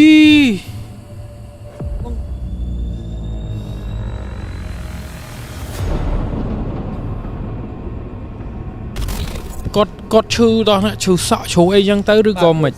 ចេះដាំតងចេះសាក់គ្រួសារគាត់ថាអីតាំងពីយកបបរឲ្យមេនមកមានអារម្មណ៍ថាគាត់នឹងរៀងភ័យស្លន់ស្លោភ័យខុសធម្មតាគាត់ភ័យឲ្យគាត់និយាយអត់ចាញ់ទេតាំងពីយកបបរឲ្យមេននឹងមកតែថាមិនថាមកកំហុសមកពីមេនទេតែគាត់ឃើញខ្លួនគាត់ទេដោយសារតែគេដាក់អាតុក្កតានៅពីមុខហ្នឹងគឺលីងកងវាលគាត់ឃើញគាត់លេងណាដល់ពេលលេងទៅមានខ្លះអត់ក្បាលហើយក្មេងទូចហ្នឹងដូចមានអារម្មណ៍ថាដូចកូនង៉ែតហ្នឹងមិនបងគាត់និយាយប្រាប់ខ្ញុំគាត់ថាមានអារម្មណ៍ថាកូនង៉ែតហ្នឹងមិនទេមកលេងតែគាត់អត់ច្បាស់ដែរគាត់អត់ច្បាស់គាត់ឃើញរៀងព្រិលអញ្ចឹងចុះចេះខ្ញុំសុំកាត់តិចចុះគាត់ប្រាប់ brother ពេលណាដែរពេលខ្ញុំត្រូវបូជាពេលព្រឹកលំឡើងខ្ញុំថាបូជាបៃវ៉ាន់ចេញវិញបូជាហើយយើងមានបៃវ៉ាន់ចេញហើយគាត់ក៏ដើរកាត់ហ្នឹងគាត់ក៏មកប្រាប់ខ្ញុំថាយកមើលញ៉ៃខ្លាចអត់អញ្ចឹងណាគាត់និយាយថាខ្លាចពូឃើញម្លីងកងវាលមិនខ្មោចលោងទេម្លីងកងវាលកេះអាហ្នឹងលេង កែអានឹងលេងពី3នាក់ឯងរត់នៅលេងនឹងពេញជុំនៅមុខថតហ្នឹងហើយដល់ពេលហើយម្លងមិនដល់4ថ្ងៃគឺខ្ញុំមកជានឹងកន្លែងដដែលហើយនៅចិត្តវត្តហ្នឹងហ្មងគឺគាត់ស្លាប់ដោយសារតែ ខ្លាចវិញ បាទខ្លាចពេកអញ្ចឹងគ្រួសារគាត់និយាយថាចេះហ្នឹងហើយគាត់ហ្នឹងហើយដែលត្រូវខ្លាចរៀងកងវាលអញ្ចឹងខ្ញុំក៏បូជាគាត់ក៏ញ័រដៃដែរបងខ្លាចដែរហ្នឹង តែបូជានៅចិត្តហ្នឹងដែរតែបវេនវត្តហ្នឹងដែរឬក៏នៅផ្ទះគាត់វិញនៅផ្ទះគាត់ទេបងបាទនៅផ្ទះគាត់ទេ ចុះធ្វើម៉េចបានយើងដឹងថាគេទេមកយើងដឹងថាជាគាត់ទៅ តាមពិតទៅមុនដំបូងគឺខ្ញុំអត់ដឹងទេតែដល់ពេលយើងត្រូវហែសពបងប្អូនគាត់ហ្នឹងមិនកាន់រូបថតហែនៅពីមុខហ្នឹងបងហើយដល់ពេលខ្ញុំកលែងរូបថតទៅថតថ្មីដែរបងខ្ញុំបាក់ហ្មងថាចំពូហ្នឹងទៅប្រាប់រឿងរៀងកងវាមួយថ្ងៃមុនហើយលើស្លាប់អញ្ចឹងវាអារម្មណ៍ហ្នឹងនេះរឿងស្លុតដែរបងស្លុតដែរហើយស្រស់ហឹងទៀតបងរឿងដូចវាទៅឃើញនឹងភ្នែកយើងបាទហើយដល់ពេលហេតុការណ៍ហ្នឹងកាត់ឡើងទៀតគឺបូជាគាត់ហ្នឹងតែម្ដងអញ្ចឹងវាទូនគ្នាពេកបងយើងមិនដឹងថាគាត់ជំងឺឬក៏មិនអីមិនខ្ញុំក៏ច្រើនគិតថាគាត់ឃើញឲ្យព្រោះអីម្ដាយគាត់ហ្នឹងតែមុនបូជាហ្នឹងក៏ប្រាប់ខ្ញុំដែរថាតាំងពីយកបបមានយកទៅកន្លែងមានហ្នឹងមកវិញទៅរៀងផ្លឹកហើយរៀងភ័យរៀងភ័យអញ្ចឹងដល់ពេលហើយតាំងពីហ្នឹងមករៀងឈឺបងតាំងធ្លាក់ខ្លួនឈឺហ្មងតែគាត់អត់បានប្រាប់គ្រួសារគាត់ថាគាត់ឃើញអត់ទេគាត់មានប្រាប់ម្ដាយគាត់ទេអាហ្នឹងខ្ញុំអត់ដឹងដែរបងតែគាត់ថាម្ដាយគាត់និយាយថាពេលដែលមកយកបបហ្នឹងគឺគាត់ចាប់ដើមរៀងផ្លឹកលាំងហើយម្ដាយគាត់ប្រាប់តែប៉ុណ្្នឹងដែរគាត់ប្រាប់ហ្នឹងព្រោះយើងហ៊ានសន្និដ្ឋានថាតើឃើញមនីកវីនឹងឈឺស្លាប់មែនអត់ទេព្រោះយើងហ៊ានសន្និដ្ឋានខ្ញុំស្មានចប់ហើយតែមិញសាច់រឿងស្ត្រីមានផ្ទៃពោះមិញខ្ញុំស្មានចប់ត្រឹមហ្នឹងហើយតែមិញទៅឲ្យតដល់អ្នកដែលឃើញនឹងឲ្យគាត់ឈឺរហូតដល់តាស្លាប់ទៀតអូខេអ្នកទាំងអស់គ្នាដែលកំពុងតាមដានទស្សនាកម្មវិធីតុកភ្លឺ background ងងឹតតាមរយៈ channel Smart Asita ឲ្យសាច់រឿងនេះម៉ានដែរសាច់រឿងទី1ឲ្យម៉ានដែរកុំភ្លេច comment ប្រាប់ហើយមុននឹងយើងចូលដល់សាច់រឿងទី2ខ្ញុំចង់សួរអារម្មណ៍យ៉ារិនដែរបើបានស្ដាប់សាច់រឿងទី1មានអារម្មណ៍មិនដែររន្ធត់ហើយវាមានការឈឺចាប់សោកស្ដាយនៅក្នុងនឹងវាដូចរបៀបអីមួយយ៉ាងហើយវាមានអាចុងក្រោយដែលឃើញមរិញគង្វាហ្នឹងគាត់ស្លាប់មកតង់ទៀតហ្នឹងគឺខ្ញុំអត់នឹកស្មានដល់ហ្មងបងបាទសូម្បីតែខ្ញុំអ្នកបូជាក៏ឃើញគាត់ញាក់ហ្មងក៏ដឹកស្មានដល់ថាគាត់ជាគាត់ដែរព្រោះតែឃើញថ្មីហើយគាត់មកប្រាប់យើងចឹងទៀតបើសាច់រឿងនេះសម្រាប់ខ្ញុំវិញមានអារម្មណ៍ថាដាច់ចកេះរហូតចាទី1ខ្ញុំគិតថាគ្រាន់តែអូខេសពស្ត្រីដែលមានផ្ទៃពោះគាត់បានបាត់បង់ជីវិតទៅវាគួរឲ្យខ្លាចអីចឹងណាអានេះយើងធ្លាប់មើលកូនមកអញ្ចឹងខ្ញុំគិតថាអញ្ចឹងគ្រាន់ឡងសាហាវទេខ្ញុំគិតគ្រាន់ស្ដាប់ចំណងជើងមកតែមកបែកជាគ្រាន់ថាឡងបន្តិចហីមកកាច់ចកេះទៅជាកំសត់វិញបាទកំសត់យើងគិតថាអស់ហើយសាច់រឿងនឹងចប់ហើយមកថែមមកតង់មកពីលើទៀតវាកិច្ចអត់តន់ណាបើគេបដាលមកវាស្មើនឹងកិច្ចអត់តន់ណាគឺត្រូវ3ដៃចូលនឹង3ដៃអូខេចា៎អ្នករ៉េតម្នាក់មួយមកសម្រាប់សាច់រឿងទី1មុននឹងយើងចូលទៅសាច់រឿងទី2ហើយខ្ញុំសូមបញ្ជាក់មួយសារទៀតបើសិនជាអ្នកទាំងអស់គ្នាមានជំងឺខ្សោយបេះដូងឬក៏ជាស្ត្រីដែលកំពុងតែពោពោះកុំស្ដាប់ជាដាច់ខាតឬក៏បងដែលគាត់ទឹមតែសម្រាលហើយណាកូនខ្ចីបាទមួយទៀតដែលគាត់មានជំងឺបេះដូងដែលតែថាអត់ត្រូវយកប្តីឬក៏យកកូនបាននោះចា៎អញ្ចឹងគាត់ស្ដាប់វីដេអូហ្នឹងហើយពិចារណាឡើងវិញបាទពិចារណាអ្នកមានជំងឺហ្នឹងឲ្យមានការសោកស្ដាយដូចនៅក្នុងវីដេអូនេះដែរបាទយើងអាចទៅពិគ្រោះយោបល់មួយដុកទ័រអីចឹងទៅគេលោកគេមានវិធីអីយើងអត់ដឹងដែរបាទពីច្រើនខ្ញុំគិតថាដុកទ័រគេមិនអាចឲ្យយើងយកបានទេដោយសារតែយើងមានបញ្ហាខ្សោយបេះដូងឬក៏បេះដូងចំហអញ្ចឹងបងអញ្ចឹងវាធ្វើឲ្យយើងដុកក្តួលខ្លាំងទី1ពេលដែលយើងមានកូនទៅបាទសុខភាពវាខ្សោយទៅវាអាចនឹងសន្លប់ឬក៏កៀងបេះដូងណាមួយអញ្ចឹងណាតែក្នុងរឿងនេះបញ្ជាក់ទៀតថាបងប្អូនដែលជាស្ត្រីមានផ្ទៃពោះសូមកុំស្ដាប់អីខ្លាចប៉ះពាល់អារម្មណ៍ដល់កូននៅក្នុងឬមួយទៀតបេះដូងខ្លាចអាចធ្វើទុកដែរបងតែគាត់គិតច្រើនបាទគាត់គិតច្រើនពួកអីតែស្ដាប់ទៅគឺមានការវិចារណាឯងបងនៅតែស្ដាប់ចា៎មានការវិចារណាអូកូនអញមកហើយកូនអញហើយមួយទៀតសាច់រឿងនេះខ្ញុំជឿថាបងប្អូនដែលមានដែលជាស្ត្រីនឹងសម័យឃើញរូបភាពហ្នឹងហ្មងបាទសូម្បីតែខ្ញុំឥឡូវនិយាយនេះគឺរូបភាពនៅពេញភ្នែកខ្ញុំដល់ដោយសារតែខ្ញុំជួបផ្ទាល់អញ្ចឹងរូបភាពនេះគឺសង្កេតថាមួយជីវិតខ្ញុំគឺខ្ញុំអត់បំភ្លេចបានទេបាទអត់បំភ្លេចបានទេវាស្ដែងហើយក៏វាស្រស់ពេកបង វាសោះហើយគឺវាផ្ទាល់ដៃខ្ញុំតែម្ដង ខ្ញុំបើសិនជាខ្ញុំឃើញទស្សនវិជ្ជាដែលឪពុកគាត់ដែលគាត់បានបោតបង់ភរិយាមួយកូនគាត់ហ្នឹងគឺខ្ញុំទទួលយកបានហ្មងអាណិតណាខ្ញុំឃើញយ៉ាង អាណិតមែនតើសូម្បីតែ ទទួលយកបាន និយាយរួមទៅអ្នកស្រុកអ្នកភូមិមកគេនិយាយដែរបើសាច់ជ្រៅហ្នឹងបើសិនជាអ្នកស្រុកអ្នកភូមិគេនិយាយ យើងស្ដាប់នឹងលេងខ្លាចមានអារម្មណ៍ថាបើសិន ខ្លោច ជា ចិត្តវិញណា អីទៅដូរយកជីវិតពួកគាត់មកវិញបានយើងដូរយើងនិយាយអត់អើយអាចយកអីមកទោសនិយាយគាត់ស្ដាប់ដូរថាបាញ់និយាយ ទៅដូរមកហ្មង ហ្នឹងហើយបើខ្ញុំគិតថាបើប្តីគាត់អាចគិតថាដូរទៅដូរមកបានគាត់ដូរយកជីវិតប្រពន្ធគាត់ជាមួយនឹងកូនគាត់ហើយគាត់ដូរជីវិតដែរ សំខាន់គាត់កូនដំបងទៀតបងគាត់ក្មេងៗដែរក្មេងៗអាយុខ្ទង់ហើយជា20ជាងឯងបងអើយ20ជាង ហើយសម្រាប់បងដែលគាត់ទៅធ្វើការនៅកូរ៉េគាត់លះបង់ណាលះបង់ខ្លាំងមែនតើដើម្បីគ្រួសារ ហើយប្រពន្ធដែលពោផ្ទៃឬការកូនព្រោះស្រីមួយផោះមួយទៀតហើយចិត្តដល់ថ្ងៃសម្រាល មិន ហើយបែរមកជាមានរឿងចឹងកើតឡើងអ្នកណាទទួលយកបានបង រឿងអកុសលខ្លាំងមែនតើហ្មង ទទួលយកបានសូម្បីតែគ្នាគាត់ដែលនៅធ្វើការមួយគ្នាក៏គេទទួលយកបានដែរបើតាគ្នាគាត់ឯងសូម្បី តែយើងអត់ដែរស្គាល់ផងនៅទឹកភ្នែកទឹកស្មៅជំនួសគាត់ចូលតំណមគេម្ចាស់សម័យខ្លួនម្ចាស់រឿងនេះ ចឹងក៏ចូលរួមសោកស្ដាយដល់បងដែលគាត់ជាគ្រួសារនៃសពចា ដល់ហើយម្ដងទៀតសុំទោសម្ដងទៀតបងសុំទោសដល់ខាងគ្រួសារនៃសពដែលខ្ញុំអាចលើករឿងនេះឡើងអញ្ចឹងបងអាចប៉ះពាល់អារម្មណ៍គាត់អញ្ចឹងទៅសុំទោសម្ដងទៀតព្រោះអីដោយសារតែរឿងនេះក៏ជាមេរៀនមួយដល់ស្ត្រីយើងដែរថាកុំឲ្យមានផ្ទៃពោះឬក៏កុំឲ្យមានស្វាមី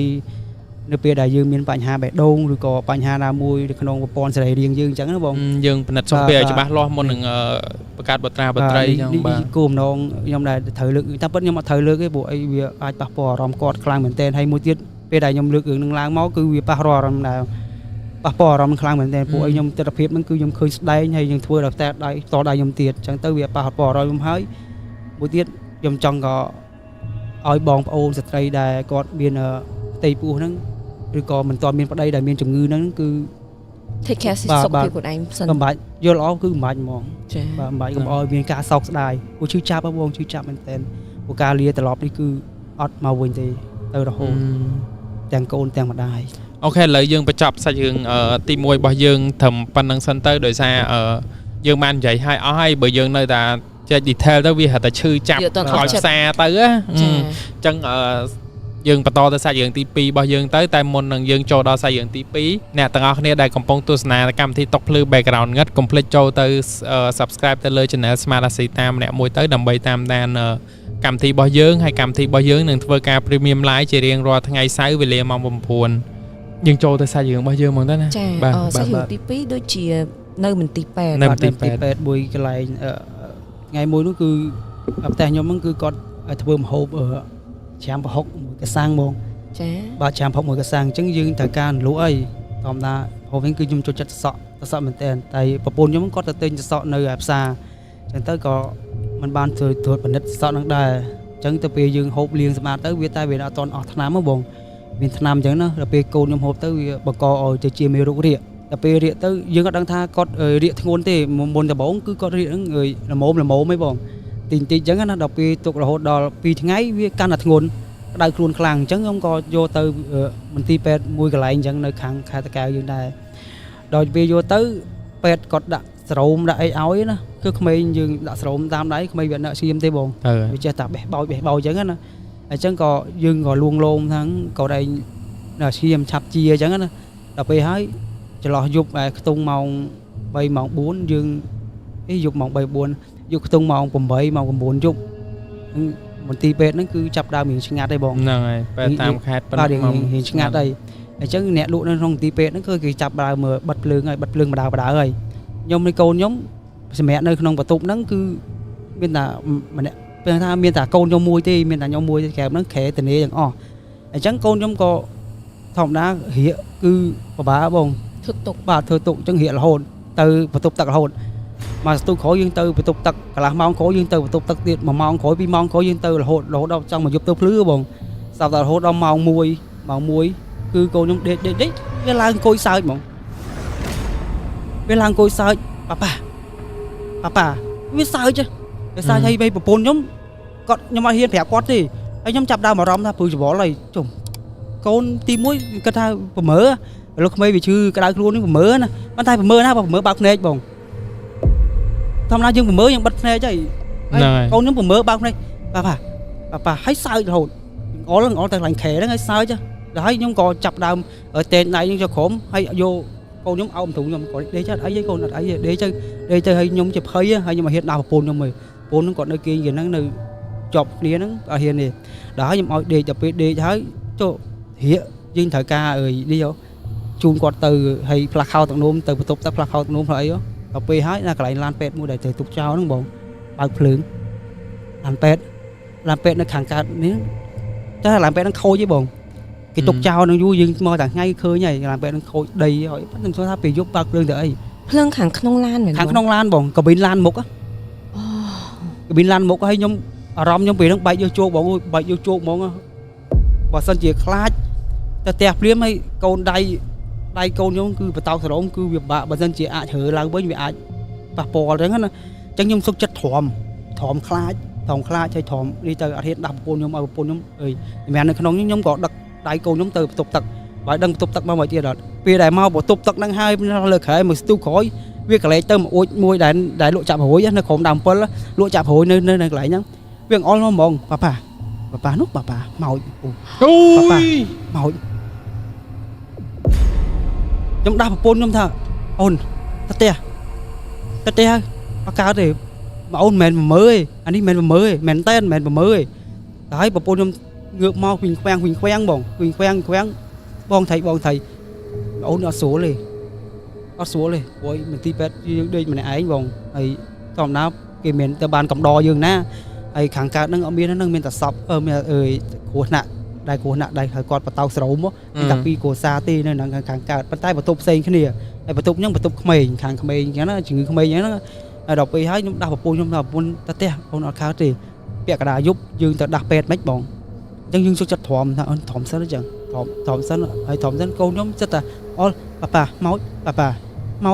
máu chứ nhưng chấp ra mới làm ta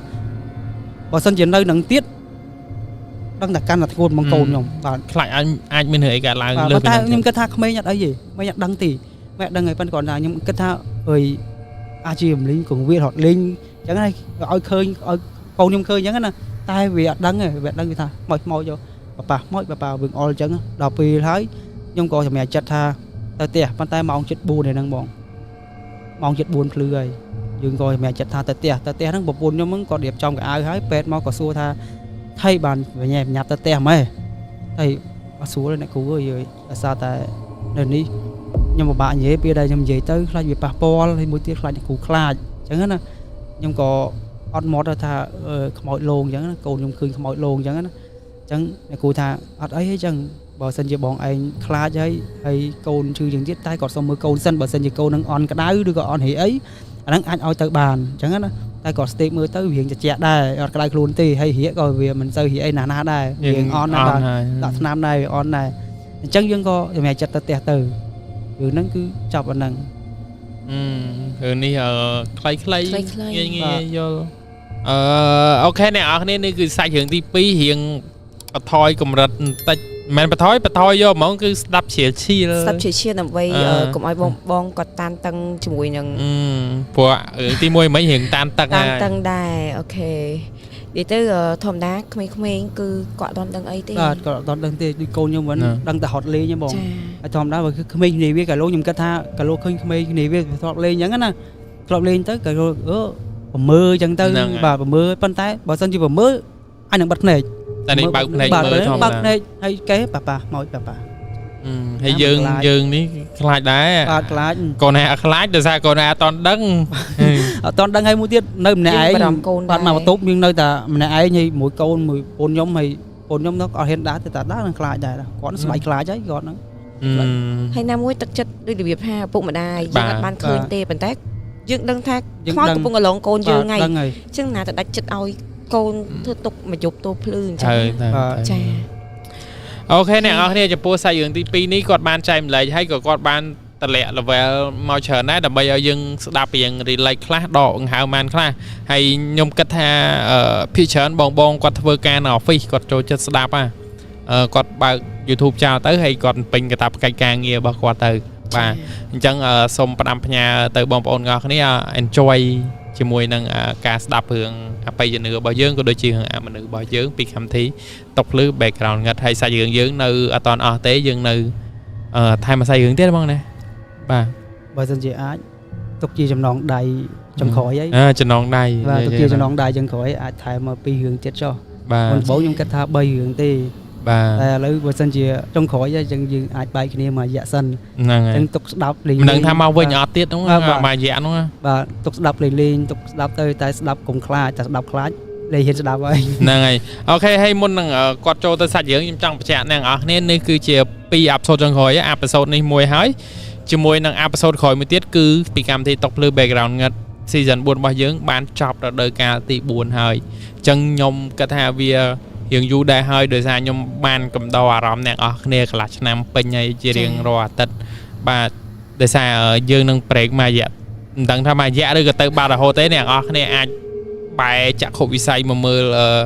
ខ្មោចមានពិតឬការពិតមានខ្មោចដែលយើងធ្វើការនៅ live លើ page របស់ខ្ញុំផ្ទាល់ នៅរៀងរាល់ថ្ងៃអង្គារចាប់ពីម៉ោង 8 ដល់ម៉ោង 10 ជប់ហើយបងក៏អាចខលចូលរួមឬក៏មានរឿងចែករំលែកដូចជា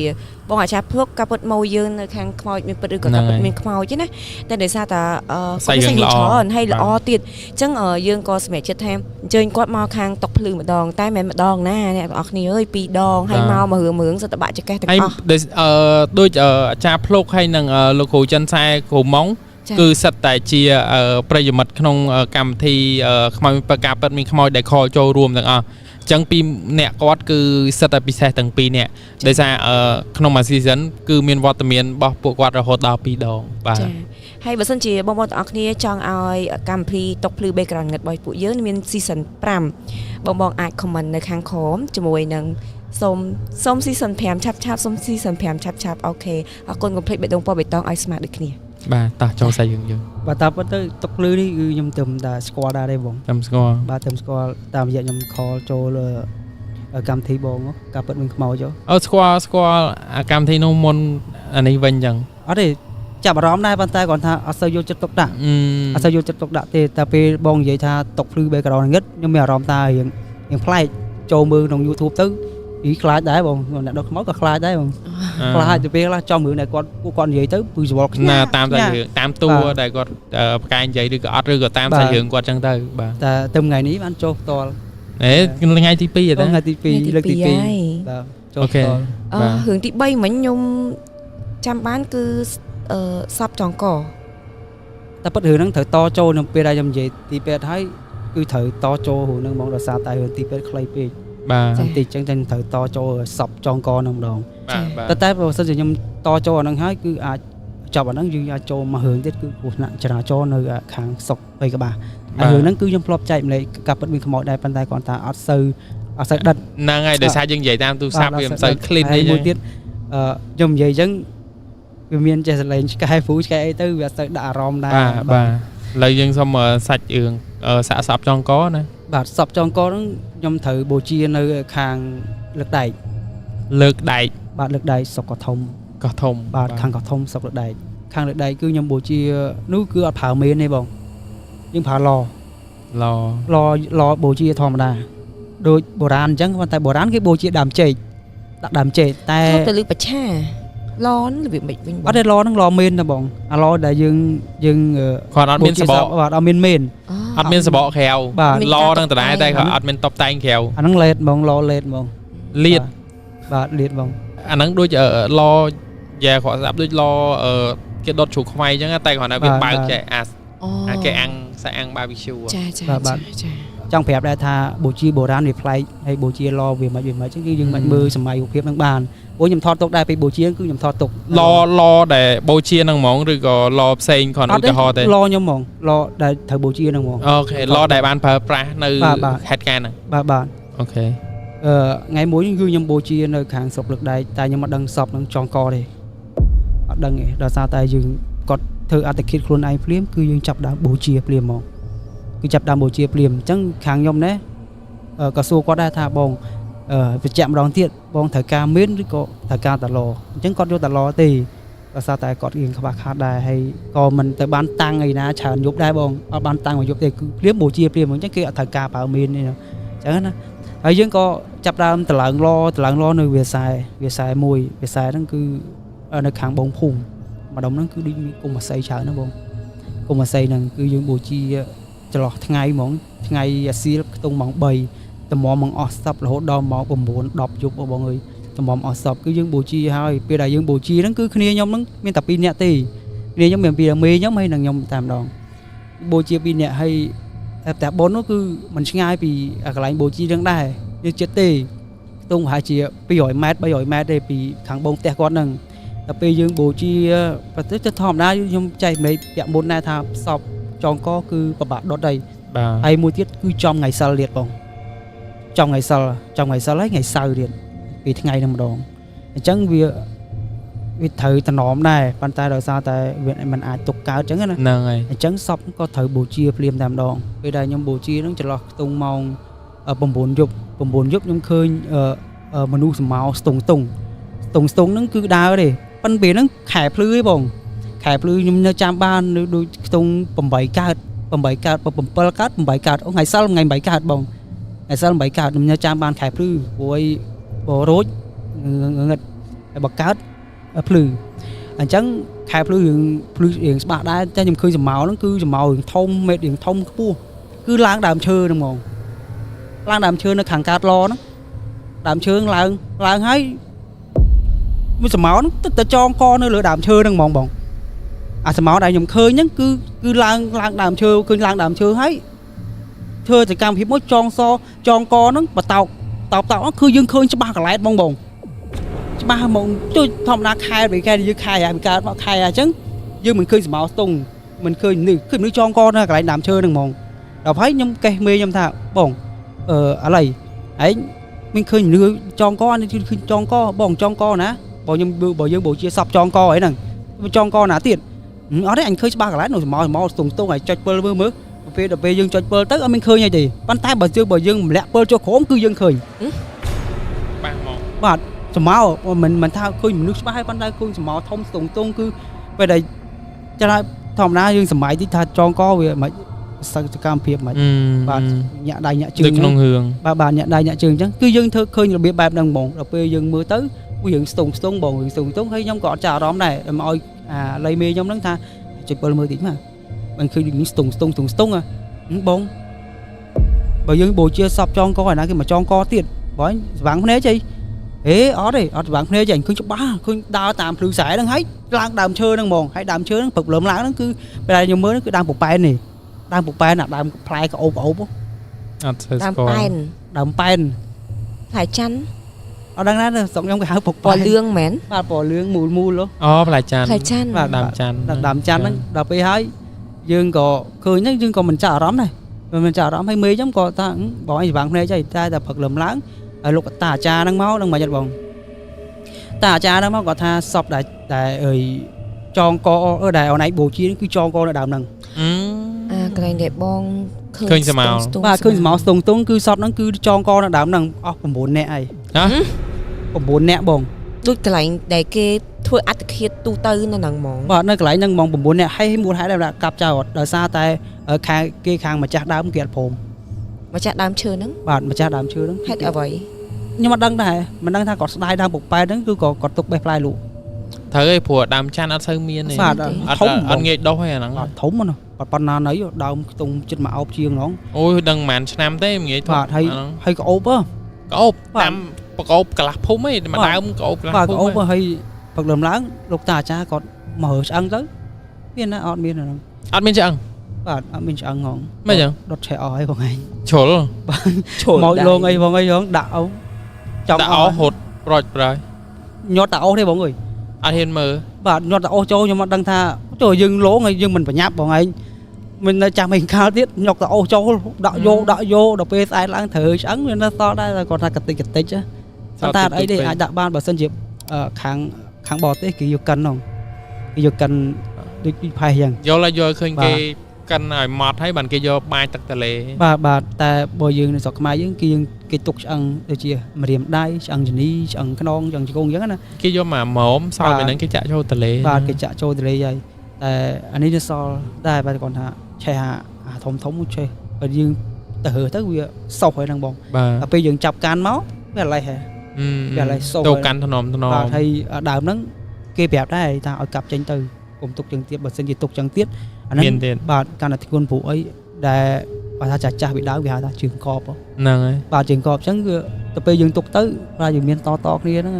តែឥឡូវបច្ចុប្បន្នឥឡូវខ្ញុំមិនដឹងថាកាប់ឬក៏អត់ទេព្រោះអីខ្ញុំលេងបានបូជាហ្នឹងហើយលេងសូវបានចូលបូជាហ្នឹង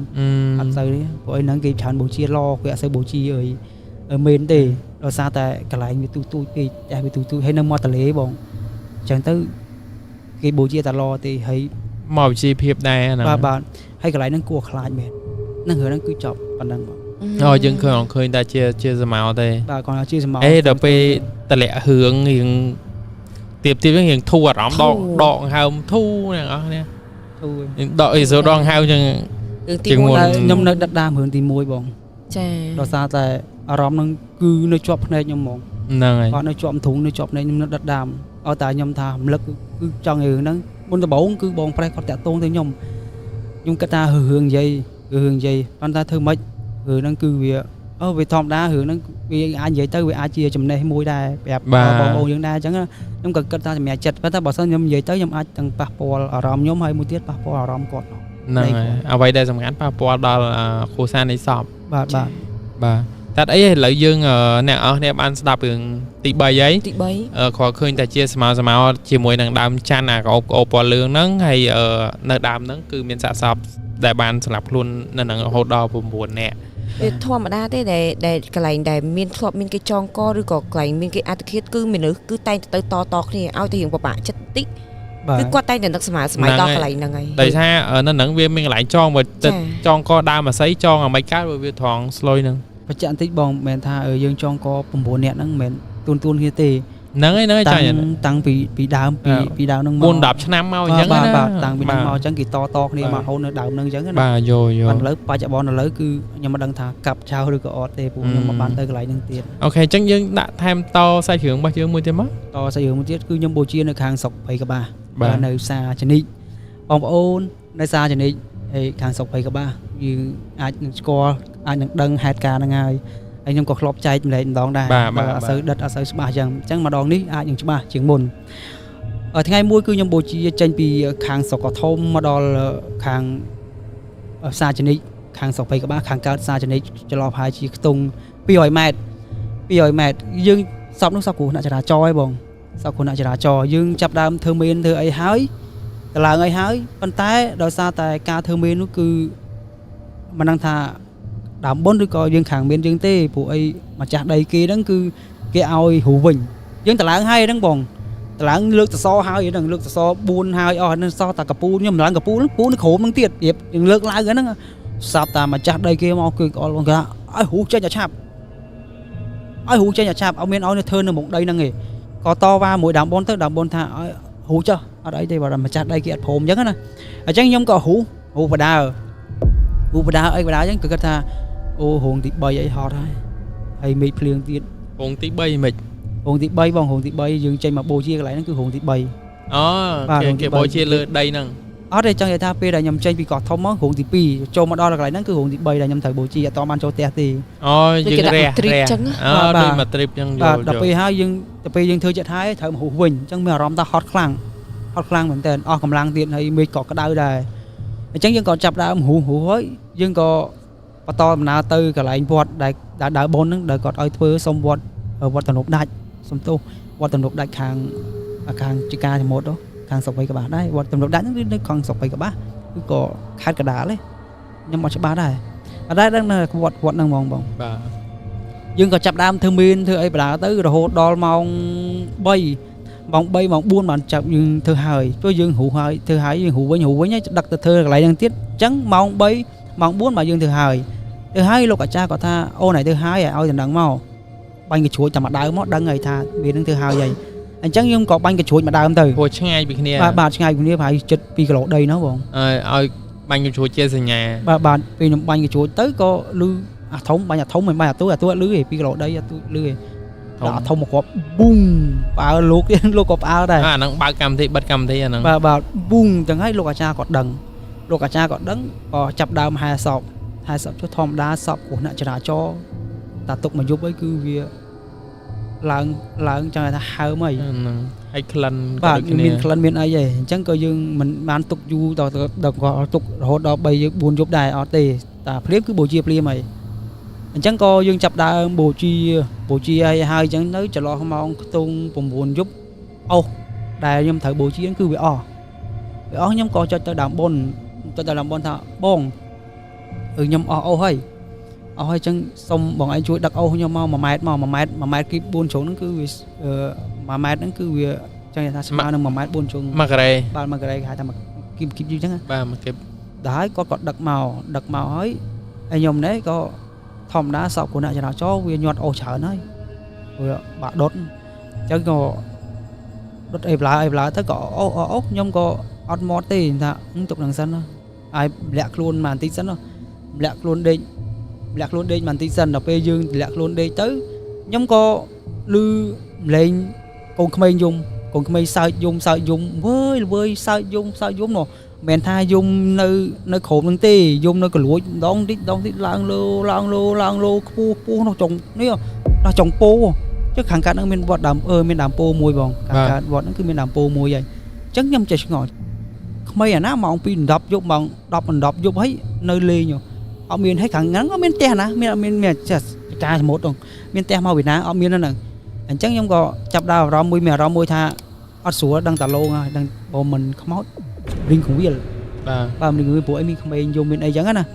អញ្ចឹងក៏ខ្ញុំចាប់ដើមមានអារម្មណ៍ថារីងកងវាលលេងហើយយើងក៏ចាប់ដើមដើររកអីថែមទៀតខ្ញុំក៏ចាប់ដើមរកអាស័យដែលយើងត្រូវនេះចូលយប់យើងដឹងរកណាហើយខ្ជិលរកដើមបនទៀតព្រោះអីយើងគាត់ហៅម្ដងហើយអញ្ចឹងទូនាទីគឺយើងនៅខាងយើងដែរយើងដើររកអាស័យមកចន្លោះម៉ោងខ្ទង់12:71ខ្ញុំក៏ដូរគ្នាម្ដងឲ្យមេខ្ញុំមើលដល់ពេលមេខ្ញុំក៏លឺសលេងអូសជើងដើរអូសជើងគឺនេះកម្លាំងពេញជុំមេហ្នឹងម្ដងគាត់គិតថាមនុស្សណាគាត់គិតថាគាត់លត់មើលទៅអត់មានឃើញទេដល់ពេលអត់ឃើញក៏បិទអាកណាត់វាំងណូនហ្នឹងមកវិញអាកណាត់មេហ្នឹងមកវិញដល់ពេលយើងបិទមកវិញម្ដងទៀតអូសជើងម្ដងទៀតបងអើយគាត់ថាស្ដែងហ្មងជើងតែមួយខាងឯងអូសដើរអូសជើងហ្មងដើរទៅខាងបងហ្នឹងហ្មងដើរទៅខ្ញុំថាហើយយមិញលោកដែរហ្នឹងបំលេងកងវាលេងដល់លេងសែកវោកបាក់ខ្លះសែកខ្លះអីចឹងណាហើយខ្ញុំក៏ធម្មតាយើងចាប់ដើមហូបវានោះអីទៅហើយក៏បាត់ចឹងទៅហើយឥឡូវថាបងអើយបងឯងទៅធ្វើមេនោះបងខ្ញុំមុនហ្នឹងបាញ់និយាយលងហើយហ្នឹងប៉ុន្តែគាត់ថាមិនដល់ថ្នាក់ដូចសពដែលនេះសពពោះធំមកបាទអត់ដល់ថ្នាក់ហ្នឹងទេអញ្ចឹងក៏យើងវាមិនទៅខ្លាចដែរហើយនៅយើងអស់កម្លាំងដែរពេលហ្នឹងក៏ច្រើនពេលយើងធ្វើហើយហូរហើយអញ្ចឹងក៏តាមតាណាហ្នឹងទៅហើយហ្នឹងក៏ចប់ប៉ុណ្ណឹងទៅបងអត់ទេខ្ញុំចូលចិត្តរឿងខ្លីងាយអញ្ចឹងស្រួលដងហើមបន្តិចមិនតានតឹងខ្លាំងមុនហ្នឹងអ្នកអស់នេះនិយាយមែនគឺតានតឹងខ្លាំងមែនតែពួកយើងក៏បានប្រេកមកស្ទុះដើម្បីចូលសាច់រឿងទី2មុនហ្នឹងណាចប់ពីសាច់រឿងទី1ដែរចិត្ត1ម៉ោងគាត់រឿងទី1ចិត្ត1ម៉ោងហើយរឿងក្រោយនេះគឺយើងខ្លីទេ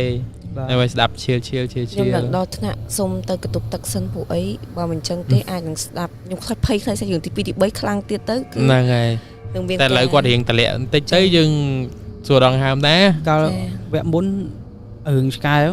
ខ្ញុំជិះម៉ូតូទៅផ្ទះវិញដល់ទីថតចប់អារម្មណ៍នៅដិតដើមនៅជិះម៉ូតូហ្នឹងខ្ញុំជិះមិនកើតដែរខ្ញុំឲ្យពូនខ្ញុំដប់ទៅតាបាទឲ្យពូនខ្ញុំដប់តែម្ដងនេះប្រហែលជាឲ្យពូនខ្ញុំដប់ទៅទៀតខ្ញុំអត់ដប់ទេបើសិនជាខ្ញុំដប់អារម្មណ៍ហ្នឹងគឺនៅហ្នឹងវាអាចខុសគ្នាហ្នឹងយកអើអញ្ចឹងទៅវាអាចនឹងអីផ្សេងអញ្ចឹងណាបងអញ្ចឹងមកសម្រាប់ចិត្តទៅផ្ទះទាំងយប់ហ្នឹងខ្ញុំទៅទាំងយប់ហ្នឹងបងពួកអីស្អែកគាត់ទៅធ្វើការស្អែកអរគុណដល់គាត់ខ្លាំងមែនតើបងទាំងអស់គ្នាឌីសាថាគាត់នៅខាងតកែវបងទាំងអស់គ្នាស្រុកភ័យកបាស់ហ្នឹងឯងបងបាទស្រុកភ័យកបាស់គាត់បានមកចូលរួមកម្មវិធីរបស់យើង2ដងហើយយប់មិញហ្នឹងគឺពេលដែលយើងថតហ្នឹងគឺគាត់មកដល់ម៉ោងខ្ទង់ប្រហែលជា8នៅបងអតការហូតចាំយើងរហូតដល់មកចូលថតម៉ោង1បានហើយពេលថតហើយគឺគាត់ត្រូវត្រឡប់ទៅផ្ទះវិញយ៉ាងប្រហែលជាម៉ោង4 5អីហ្នឹងនៅម៉ោងប៉ុន្មានទេនៅម៉ោង4 7 4ទេបង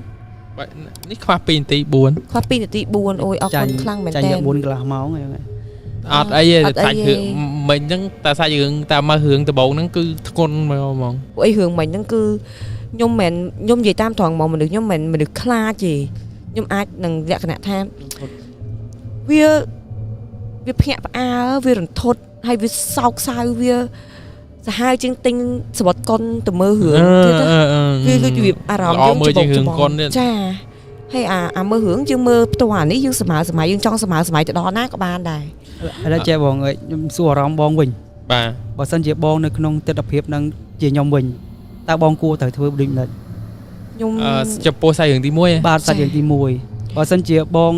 ជាខ្ញុំវិញខ្ញុំអ្នកបូជាថាបងអ្នកបូជាហើយឃើញទស្សនវិជ្ជាផ្ទាល់តាំងពីយប់ទី1រហូតដល់យប់បូជាតើបងឯងអារម្មណ៍បងឯងមិនក្តុកក្តួលមិនឬក៏ខ្លាចរបៀបមិនក្តុកក្តួលមិន បើសម្រាប់ខ្ញុំផ្ទាល់បើខ្ញុំជាបងឯងវិញខ្ញុំបាក់បែងចែកអារម្មណ៍ហ្នឹងបងខ្លាចសុកបែកជាមកអាណិតបាទអាណិតសឹងថាគាត់មកយប់ទី2ទី3ទៀតមានអារម្មណ៍ថាអាចខ្ញុំគិតថាអាចនឹងផ្លាស់ប្ដូរពីខ្លាចដល់អ្នករាកនោមទៅជាអាណិតជួយផ្ដោះប្ដូរយោបល់វិញណាបើសិនជាឃើញនៅយប់ទី2ទី3ទៀតអញ្ចឹងណាបាទបងយ៉ារិន បើខ្ញុំមានអារម្មណ៍ថាវាខ្លោចចិត្តណាបើអានេះខ្ញុំមិនមើលខ្ញុំមិនធំសមាស័យថាជាបងឯងខ្ញុំសមាស័យរហូតដល់ជាគ្រួសារហើយសមាស័យដល់ជាម្ចាស់សពទៀតណាអត់អស់ចិត្តទេបងខ្ញុំនិយាយមែនណាអត់អស់អាឡ័យទេព្រោះដោយសារតែស្ទើរតែមួយវិនាទីចុងក្រោយមនុស្សដែលពពុះហ្នឹងគឺជាពិសេសមនុស្សដែលកូនដំបងគឺចង់ឃើញមុខកូនមែនតើអារម្មណ៍ដែលជាម៉ាក់គេហើយចង់ឮឈ្មោះកូនចង់បើកូនណាហើយបាត់កៅអៅអាពេលបាត់កៅអៅសម័យថា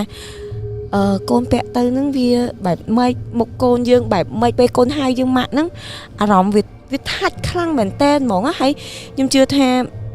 វាអាចនឹងមានរឿងមួយពីរក្រោយនឹងក៏មានដែរព្រោះអីអារម្មណ៍ជាម្ដាយនៅពេលដែលមានemergency បន្ទាន់ខ្លាំងហ្មងគេសួរថា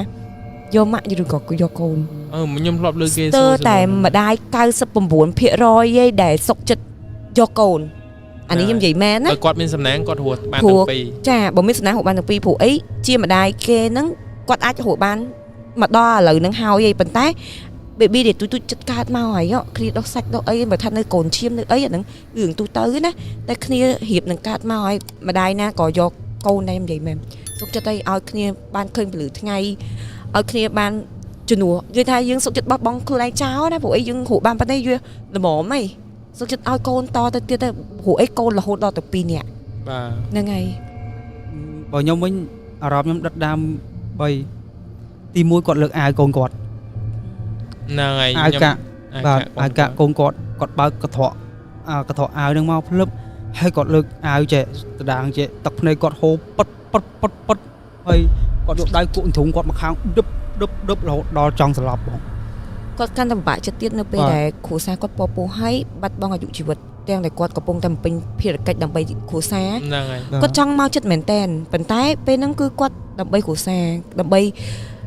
អនាគតកូន2នាក់ដែលនៅក្នុងផ្ទៃពោះរបស់ប្រពន្ធគាត់ហ្នឹងណាគឺគិតថាយើងខំប្រឹងធ្វើការដើម្បីអនាគតដើម្បីសុភមង្គលគ្រួសារតែចុងក្រោយវាបែរទៅជាបាត់បង់អ្វីគ្រប់យ៉ាងខ្ញុំថាច់កន្លែងហ្នឹងខ្លាំងហ្មងហើយមួយទៀតគឺកន្លែងគាត់ឆុងដោះគោកូនហ្នឹងហើយបាទគាត់តែងអាដបទឹកដោះគោកូនហ្នឹងគាត់បើកអាម្សៅទឹកដោះគោកូនហ្នឹងគឺឲ្យចាក់មកចាក់ទឹកអានេះយើងនោះទឹកសុទ្ធយើងនោះចាក់ឆុងដោះគោកូនក្លុកចេះកូនឯងបើកូនឯងបើកន្លែងហ្នឹងខ្ញុំនិយាយមែនខ្ញុំទប់អារម្មណ៍បាននិយាយមែនខ្ញុំតាមគាត់បងហ្នឹងវាជាទង្វើដែលយើងធ្វើទៅកាន់កូនយើងដែរបាទខ្ញុំធ្លាប់ចឹងហើយមួយទៀតអារម្មណ៍ឪពុកម្ដាយដូចខ្ញុំធ្លាប់មានកូនគឺខ្ញុំប្រៀបទុកឲ្យបងត្រៀមទុកឲ្យបាទត្រៀមទុកឲ្យមុននឹងប្រពន្ធខ្ញុំឆ្លងអង់គ្លេសក៏ខ្ញុំរៀបចំទុកដែររៀបចំដូចជាលុយថវិកាខ្លះដើម្បីត្រៀមឆ្លងទន្លេរៀបចំកៅអៅរៀបចំកតូបអីរៀបចំឆ្លងទន្លេអញ្ចឹងដូចគាត់ដែរតែដល់ពេលគាត់នេះរៀបចំឲ្យស្អាតហើយបែរជាបាត់បង់មនុស្សដែលទាស្រឡាញ់ហើយថែមទាំងកូនទៀតបើនិយាយពីគ្រួសារបើសិនជាទឹកចិត្តម្ដាយខាងប្រុសម្ដាយខាងស្រីយើងគិតជាតាយាយរបស់កូនភ្លោះហ្នឹងបាទគាត់ត្រៀមចិត្តត្រៀមកាយនឹងទទួលចៅសមាជិកថ្មីភ្លោះបាទតែរុញគាត់ទិញឡើងពីបងបាទបែរជាទៅបាត់បង់វិញអញ្ចឹងអត់ទទួលយកបានណាឈឺចាប់ខ្លាំងមែនតើ ហើយខាងម៉ែក្មេងគាត់ស្ថានៈ4នាក់ស្លាប់ខាងម្ដាយគាត់បង្កើតម៉ែក្មេងហើយទាំងប្តីគាត់គឺបូជាហើយយំហើយស្លាប់ហ្មង